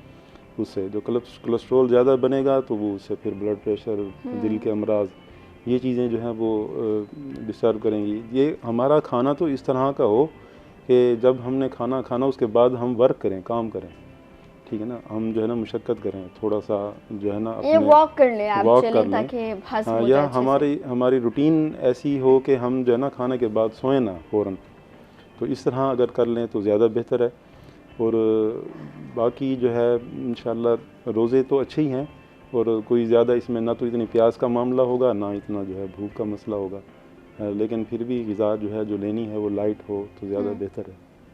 ठीक है। अच्छा, हम ना रमज़ान में ज़्यादा मीठा मशरूबात, मीठे फ्रूट चाट बना लेते हैं, मीठा उसमें शुगर ऐड कर देते हैं, तो ये सारी चीज़ें मीठी हम खा रहे होते हैं, क्या नुकसानात क्या होते हैं इसके? बहुत ज़्यादा नुकसानात हैं। अलबत्ता आप जो नेचुरल मीठा खा रहे होते हैं ना, जैसे फ्रूट्स हैं, वो तो एक नेचुरल मीठा है, उसका कोई इतना मसला नहीं है। लेकिन जो आप चीनी की शक्ल में जो मीठा इस्तेमाल करते हैं, जैसे केक्स हैं, जैसे बिस्किट्स हैं, जैसे जो है वो जूसेस, शरबत हैं, मशरूबात, ड्रिंक्स हैं, तो ये जो आर्टिफिशियल स्वीटनर मीठा है तो ये तो जो ना आपके अंदर शुगर पैदा करेगा, आपको शुगर का मर्ज़ में मुब्तला करेगा। तो इसके लिए इससे तो अवॉइड करना चाहिए, इसको थोड़ा सा आपको ठीक है। उम्मे एहतियात हबीबा, करनी चाहिए। जब आप विन करके आती हैं, गोल्ड मेडल लेती हैं, उसके साथ सिर्फ गोल्ड मेडल ही मिलता है या कोई कैश प्राइज़ भी होता है? नहीं, वो कोई कोई चैम्पियनशिप्स होती हैं जिसमें कैश प्राइजेस होते हैं, वरना ज़्यादा में नहीं होती। मतलब अभी जो रिसेंटली खेलता पंजाब हुई है वो तो गवर्नमेंट ने करवाई है ना, तो उसमें कैश प्राइजेस थे, रनर अप के लिए भी थे और विनर के लिए भी थे, तो उसमें मिले थे हमें। ओके, ठीक हो गया। कोई मैसेज आखिर में देना चाहें? मैसेज ये है कि स्पोर्ट्स में आना बहुत ज़रूरी है आजकल के बच्चों के लिए, क्योंकि हर किसी के पास गैजेट्स हैं, छोटे छोटे बच्चे के पास ना आजकल गैजेट्स हैं और बहुत ज़्यादा इंटरनेट वास्ट हो गया है, तो उसके नेगेटिव इफ़ेक्ट होते हैं, मेंटली बच्चे सिक हो जाते हैं, तो इसकी वजह से फ़िज़िकल एक्टिविटी उनकी ख़त्म हो जाती है। तो जब वो स्पोर्ट्स में आते हैं, फ़िज़िकल एक्टिविटी उनकी ज़्यादा होती है, तो फिर वो हेल्दी रहते हैं। ठीक हो गया, थैंक यू। हमारे साथ अब मौजूद है खालिद बलोच, जो कि कोच हैं टेक्वांडो के, और जितनी बच्चियां अभी आई तीनों के कोच हैं, उनको सिखाते हैं, और ना सिर्फ इनको बल्कि जितने भी इनकी टीम के हिस्से में जितने भी बच्चियां हैं या बच्चे हैं उनको सिखाते हैं, बहुत अच्छा सिखाते हैं। उनसे बात करते हैं। अस्सलाम वालेकुम सर। वालेकुम कैसे हैं सलाम। सर आप? अल्लाह का शुक्र है। बहुत शुक्रिया सर, आपने हमें वक्त दिया। और अभी 3 स्टूडेंट्स आपके, जिनमें 2 आपकी बेटियां थी, हमने उनसे बात की, हमें बहुत अच्छा लगा और मैं अप्रिशिएट करती हूँ और मैं सल्यूट करती हूँ आपको कि आपने अपनी बच्चियों को इस फील्ड में लेके आया खुद और उन्हें सिखाया, वरना अमूमी तौर पर बहुत मुश्किल होता है कि बच्चियों को स्पोर्ट्स में लेके आना या घर से बाहर किसी गेम के लिए बच्चों को भेजना। तो आपने ये इनिशिएटिव लिया, लोगों के लिए इंस्पिरेशन है, हमारे लिए इंस्पिरेशन है। हम बहुत ज़्यादा, हमें आज फ़ख्र महसूस हो रहा है कि हमारी सोसाइटी में यहाँ पर इस तरह के लोग हैं जो कि इतना सपोर्ट करते हैं अपनी बच्चियों को। सर क्या कहेंगे, कैसे ख्याल आया कि मैंने अपनी बेटियों को इस तरफ लेके आना है? असल में ऐसे है कि मैं ख़ुद एक ग्रैंड मास्टर था और टेक्वांडो में बहुत बड़ा मेरा नाम था, तो जब मेरे कुलीग जो थे वो अपने बच्चों को लड़ाते थे, gold medal, silver medal, bronze medal लेते थे, तो फिर मुझे मायूस होता था कि भाई मेरी इतना बड़ा नाम है पाकिस्तान में और मेरे पास मेरा बेटा नहीं है, क्योंकि 21 साल में ये बेटा नहीं हुआ था, तो मेरी ये बेटियां थी 3। तो फिर एक दिन मेरे ख्याल में आया कि लेना तो मेडल ही है, तो क्यों ना मैं अपनी बेटियों से मेडल लूँ। तो मेरा ख्याल ये 5 साल 6 साल की दोनों मेरी बेटियाँ थीं, मैं इनको फिंगर पकड़ा और ग्राउंड में ले गया और इनकी तैयारी करवाई, और इनकी तैयारी करवाता रहा। फिर डिस्ट्रिक्ट, डिवीज़न, पंजाब, नेशनल और इंटरनेशनल लेवल पर इन बच्चों को मुतारफ़ करवाया है अल्हम्दुलिल्लाह। आज पहले तो मैं अपने नाम से जो है मशहूर होता था कि खालिद कमांडो एक फ़ाइटर है, जिसमें मैंने चैलेंज फ़ाइटें बड़ी लड़ी, लिख के दिया मैं मर गया मैं ज़िम्मेवार नहीं, तो मर गया तो मेरा उस वक्त दौर में ये फ़ाइटें होती थी, क्लब्स बंद करवाते थे, तो एक दूसरे से झगड़े वगैरह होते थे। लेकिन अल्हम्दुलिल्लाह अब तो बहुत ज़्यादा स्पोर्ट्स हो गई है, तो स्पोर्ट्स लेवल पर ही गेम शुरू हो गई है। तो फिर मैंने अपनी बच्चियों को गेम करवानी शुरू की, और फिर अल्लाह ताला ने मुझे अपनी बेटियों की वजह से अब मैं मशहूर हूँ कि वो लोग मुझे अब कहते हैं, पहले कहते थे कि कोच खालिद खान है, अब वो कहते हैं जी मोमिना खान का फादर खालिद खान है। तो आपके लिए प्राउड मोमेंट होता होगा जी वो। जी बहुत ज़्यादा। इस तमाम जो आप करवा रहे हैं, आप कोच हैं, आप इस तमाम चीज़ों में आपको गवर्नमेंट की तरफ से कितनी सपोर्ट मिली? लेकिन ये गवर्नमेंट ने बिल्कुल कोई सपोर्ट नहीं किया हमें। हम एक ग्राउंड है जो ईदगाह शाहजहां के सामने, जिसमें हमें कोई सहूलियात नहीं है। मैंने बस हम अल्लाह के आसरे पर वहाँ पर बच्चियों को गेम करवाते हैं, और उनके वालिदैन जो हैं बच्चियों के, बड़ा मैं उनको प्राउड ऑफ सलाम करता हूँ कि वो बच्चियाँ, मेरे पास काफ़ी सारी बच्चियाँ हैं जो मेरे पास डिस्ट्रिक्ट, डिवीज़न, पंजाब और नेशनल लेवल पर बच्चियों और बच्चों ने मेडल ले चुके हैं। ये वाहद क्लब है मुल्तान में और बल्कि पंजाब में जिसमें सबसे ज़्यादा मेडल इंटरनेशनल लेवल के मेरे पास हैं, मेरी बच्चियों और मेरे स्टूडेंटों पे हैं, और नेशनल में भी। दैट्स ग्रेट, बहुत ज़बरदस्त आपने बताया। और ये बल्कि मुझे बड़ा अफसोस हुआ कि इतनी अच्छी टीम है, आपके पास कोई प्ले ग्राउंड नहीं है, आपको कोई इस तरह से स्पेस नहीं दी हुई जहाँ पे आप खेल सकें खुले ग्राउंड में, साथ में एक रोड चल रहा है और आप वहाँ पर बच्चों को ट्रेनिंग दे रहे हैं, जो कि उनके मेरे ख़्याल में कहीं ना कहीं उनकी इज़्ज़त के ख़िलाफ़ भी है कि भी एक सामने ग्राउंड में रोड चल रहा है। आपको एक प्रॉपर प्लेस देनी चाहिए ताकि आप वहाँ पर बच्चों को अच्छे से ट्रेनिंग कर सकें, ताकि जिस तरह अभी वो गोल्ड मेडल ले रही हैं और आगे ज़्यादा इससे अच्छा बेहतर परफॉर्म करें। सर, ट्रेनिंग जो है वो नेशनल लेवल पर और इंटरनेशनल मुकाबले के लिए तो लाखों रुपए लग जाते हैं, तो फिर ये ख़र्चा कौन करवाता है? आप अफोर्ड करते हैं या कौन है जो आपको सपोर्ट जी, करता है? पहले तो ये होता है कि हमारे जो बच्चे वालिदैन होते हैं वो ख़र्चा जो है इनका उठाते हैं। अभी हमारी फ़ीस जो थी वो मेरा ख्याल तकरीबन 19,000 रुपया बच्चों की फ़ीस थी डॉलरों में, और फिर उनकी ग्लोबल लाइसेंस था उसमें भी वो 10,000 रुपये का वो भी ख़र्चा था। फिर ट्रैवल है उनकी बच्चों की, तो आना जाना। फिर जो पंजाब में हमारे जो सिलेक्ट हो जाते हैं बच्चे, तो उनको ये थोड़ा सा बेनिफिट मिल जाता है कि उनको ट्रैक सूट और रिहाइश दे देते हैं, वरना अपने ही ख़र्चे पर ये वालिदैन जो है इन बच्चों को ट्रैवल करते हैं। फिर इसके बाद जो बच्चे अच्छे टैलेंट में होते हैं वो फिर डिपार्ट ले लेते हैं, फिर डिपार्ट जो है उसका जो है अखराजात जो है उठाते हैं, और फिर उनको कोई मंथली फ़ीस जो होती है महाना वो फिर उनकी लगा देते हैं। ठीक है, तो जब सर ये आपके बाहर के इंटरनेशनल जब आप ट्रैवल करते हैं, वो अखराजात कहाँ से आप पूरे करते हैं? बच्चियाँ जो भी सिलेक्ट होती हैं जाने के लिए, वालिदैन बहुत मजबूर होकर बच्चों की ख्वाहिश पर, फिर उनको नज़र आ रहा होता है कि हमारा बच्चा जो है ये जीतेगा और ये इस काबिल है कि इसको लड़ाएं, तो मेरा ख़्याल है कि बहुत ज़्यादा मुश्किल से वो निकलते हैं बच्चे, तो बड़े ही मुश्किल से अपने घर के ख़र्चे को पता नहीं मेंटेन करके इस जो है महंगाई के दौर में वो बच्चों को लेकर जाते हैं। यानी कि 50-60 हज़ार रुपया बच्चों का लग जाता है एक चैम्पियनशिप में, तो उसमें भी फिर मुकद्दर है कि वो पहली फ़ाइट विन कर जाए या हार के घर आ जाए। सर, एथलीट्स में ज़्यादातर हम देखते हैं कि फ़ीमेल्स नहीं आती हैं, पार्टिसिपेट नहीं करते, हिस्सा नहीं लेती, क्या वजह है? उसकी वजह ये है कि हमारे जो नौजवान नस्ल है, अब वालिदैन जो हैं, एक तो वो गुर्बत की वजह से जो बच्चे टैलेंटेड भी हैं या गेम करना भी चाहते हैं, तो वो बच्चे जो हैं अफोर्ड नहीं कर सकते। जैसे कि अब मैं जैसे कि ग्राउंड में करवा रहा हूँ, तो वहाँ बिल्कुल हल्की सी जो है वो इनकी फ़ीस रखी हुई है कि 1000 रुपया, उसमें ये है कि बच्चों के फ्यूचर आ जाते हैं, हमें 2 महीने में 3 में वो फट जाते हैं, तो वही चीज़ें हम जो फ़ीस वगैरह होती है इकट्ठी करके ये चीज़ें ले लेते हैं। अगर हमारी गवर्नमेंट सरपरस्ती करे, जैसे कि अब वज़ीर आला पंजाब मरीम नवाज़ साहब ने एक बड़ा बेड़ा उठाया है, और माशाल्लाह हमें बड़ी खुशी हुई है कि उन्होंने एक ऐसा कदम उठाया है कि अब स्पोर्ट्स को वो तरजीह दे रही हैं। अभी खिलता पंजाब जो है वो चैम्पियनशिप हुई, उसमें डिस्ट्रिक्ट में बच्चे हमारे गोल्ड हुए, तो उनको 25,000 रुपया मिला। फिर ये नेशनल में ये बच्ची हमारी उम्मे हबीबा खेल कर आई है, उसको वो जो है गोल्ड मेडल मिला, उसमें उसको वो 50,000 रुपया दिया है। तो अब जो है कोई तवज्जो कर रही हैं मरीम नवाज़ साहब जो हमारी वज़ीर आला पंजाब है। मैं उनसे गुजारिश करूँगा कि इस तरीके बच्चों को स्पोर्ट्स में लाएं और बच्चे जो है वो इनाम की वजह से वो हमारी जो खिलाड़ी हैं पार्टिसिपेट करें और आगे आएँ। ठीक है, बेसिकली टेक्वांडो तो एक सेल्फ डिफेंस है ना, कि आप बच्चियां हैं वो सेल्फ डिफेंस सीख रही हैं, उन्हें पता है कि मैंने कराटे कैसे सीखने हैं, और जब कराटे आ जाएं तो फिर तो मुझे लगता है कि कुछ भी कर जाएंगी वो, क्योंकि कराटे आते हैं तो किसी से डर भी नहीं है। जी मेरी बेटियां जो थी, जब मैं इनको पहली जो इंटरनेशनल जीवन थी उसमें इसको लड़ाना था, तो जब मैं अजानों के टाइम इनको कहता था आप रनिंग करें, तो ये थोड़ा घबराती थी कि बाबा आप साथ चलो, मोटरसाइकिल साथ रखो। मैंने कहा नहीं बेटे, आपको मैंने सेल्फ डिफेंस इसलिए सिखा रहा हूँ कि आप अपनी खुद एतमादी पैदा करें। तो ये तकरीबन इनको 6 मील 7 मील जो है फिर मैं इनको रनिंग के लिए भेज देता था, और 15 या 20 मिनट बाद वो रूट जो मुझे पता था कि इस रूट पे इन्होंने जाना है और फिर क्लब पहुंचना है, तो फिर मैं घर से इनको जो है ना इजाज़त देता था कि आप रनिंग करें, मैं आपके पीछे आता हूं। तो मैं फिर 15-20 मिनट बाद जो है मोटरसाइकिल पे इनके बैक जो है पीछे जाना, और जब मैंने देखना तो ये टाइम जो है हर रोज़ जो है वो टाइम को जो है कम करती जा रही थी और स्पीड बढ़ती जा रही थी और टाइमिंग बढ़ती जा रही थी। तो ये टाइम जो है वो पीरियड जो है वो 4 मिनट का 5 मिनट के मिनट में जो है ये 5-6 मील जो है ये सफ़र करती थी। बिल्कुल, ये सेल्फ डिफेंस है, मुझे लगता है हर बच्ची को आना चाहिए, और उसके लिए ज़रूरी है कि वो टेक्वांडो में पार्टिसिपेट करे। टेक्वांडो ही है ऐसी गेम मेरे ख्याल में जो बच्चों को सेल्फ डिफेंस सिखाता है।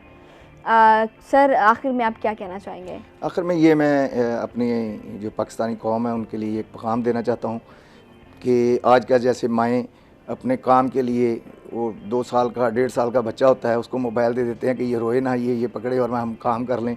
एक तो उनके आइज़ पर और इफेक्ट पड़ता है, फिर उनको बच्चों का जो है ना जो घूमना फिरना घर में वो उनका कम हो जाता है। वो बच्चों की ग़िज़ा जो होती है वो उसको जो है ना फीड को जो है ना वो हज़म नहीं होती, तो वो फिर बच्चे बीमारी की तरफ चले जाते हैं। या जो बच्चे स्कूल जाते हैं तो उनको वो मोबाइल दे देते हैं वालिदैन कि ये लें जी आप खेलें, उनको खाना भी उनके साथ खिलाते हैं। फिर वो जब वापस आ जाता है तो उसको मोबाइल देते हैं, तो वो बच्चा जो है वो फ़िज़िकल फ़िटनेस से जो है महरूम हो जाता है, ना वो खेल सकता है ना चल सकता है। फिर कल को जब डिपार्ट के लिए वो बच्चे नौकरियों के लिए जो है वो दरख्वास्त देते हैं, तो फिर जब रनिंग आती है या चीज़ आती है तो वो बच्चे रह जाते हैं। तो वो फिर वो पढ़ाई में तो लायक होते हैं लेकिन वो फ़िज़िकल फ़िटनेस में वो रह जाते हैं, और ये बहुत बड़ा नुकसान है।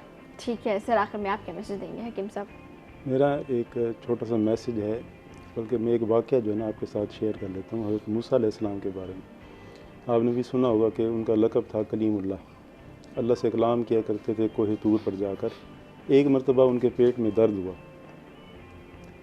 तो वो अल्लाह से जाकर हम कलाम हुए कि मसला अपना बताया, तो अल्लाह जल्ल शान ने अर्ज़ की कि इरशाद फरमाया कि आप जो है ना फ़लाँ जगह पे एक दरख्त है, उसका पत्ता जो है ना पौधा है, उसका पत्ता आप जो है ना खा लें। वो गए जाके खाया तो वो उनका दर्द ठीक हो गया। कुछ अरसे के बाद जो है ना दोबारा उनको वैसा ही दर्द हुआ, तो वो उन्होंने जाकर वहाँ से वो पत्ता तोड़ के खाया तो उनका दर्द ठीक नहीं हुआ। फिर उसके बाद वो कोहे तूर पर गए, अल्लाह से हम कलाम हुए, तो अल्लाह जल्ल शान ने फरमाया कि ऐ मूसा मैं तुम्हें देख रहा था कि पहले जब तुम्हें मैंने भेजा था तो मैंने शिफा उस पत्ते के अंदर रखी थी, और जब तुम अपनी मर्ज़ी से गए तो उसमें से मैंने शिफा निकाल ली। तो ये शिफा देना ये अल्लाह के हाथ में है। तो हम लोगों का ताल्लुक़ अल्लाह से होना चाहिए, ताकि जिसके पास सब कुछ है अगर उसके साथ ताल्लुक़ नहीं होगा तो हमें चीज़ें कैसे मिलेंगी। ठीक है सर, बहुत शुक्रिया आपने वक्त दिया। सर आपका बहुत शुक्रिया, और आपकी तीनों बेटियों का वंस अगेन एक दफ़ा फिर से बहुत शुक्रिया। इसी के साथ हमारे प्रोग्राम का वक्त ख़त्म हो गया। आपसे मुलाकात होगी कल कुछ नए मेहमानों के साथ, कुछ नई बातों के साथ। तब तक अपना रखिए बहुत सारा ख्याल। हमें दीजिए इजाज़त। अल्लाह निगहबान।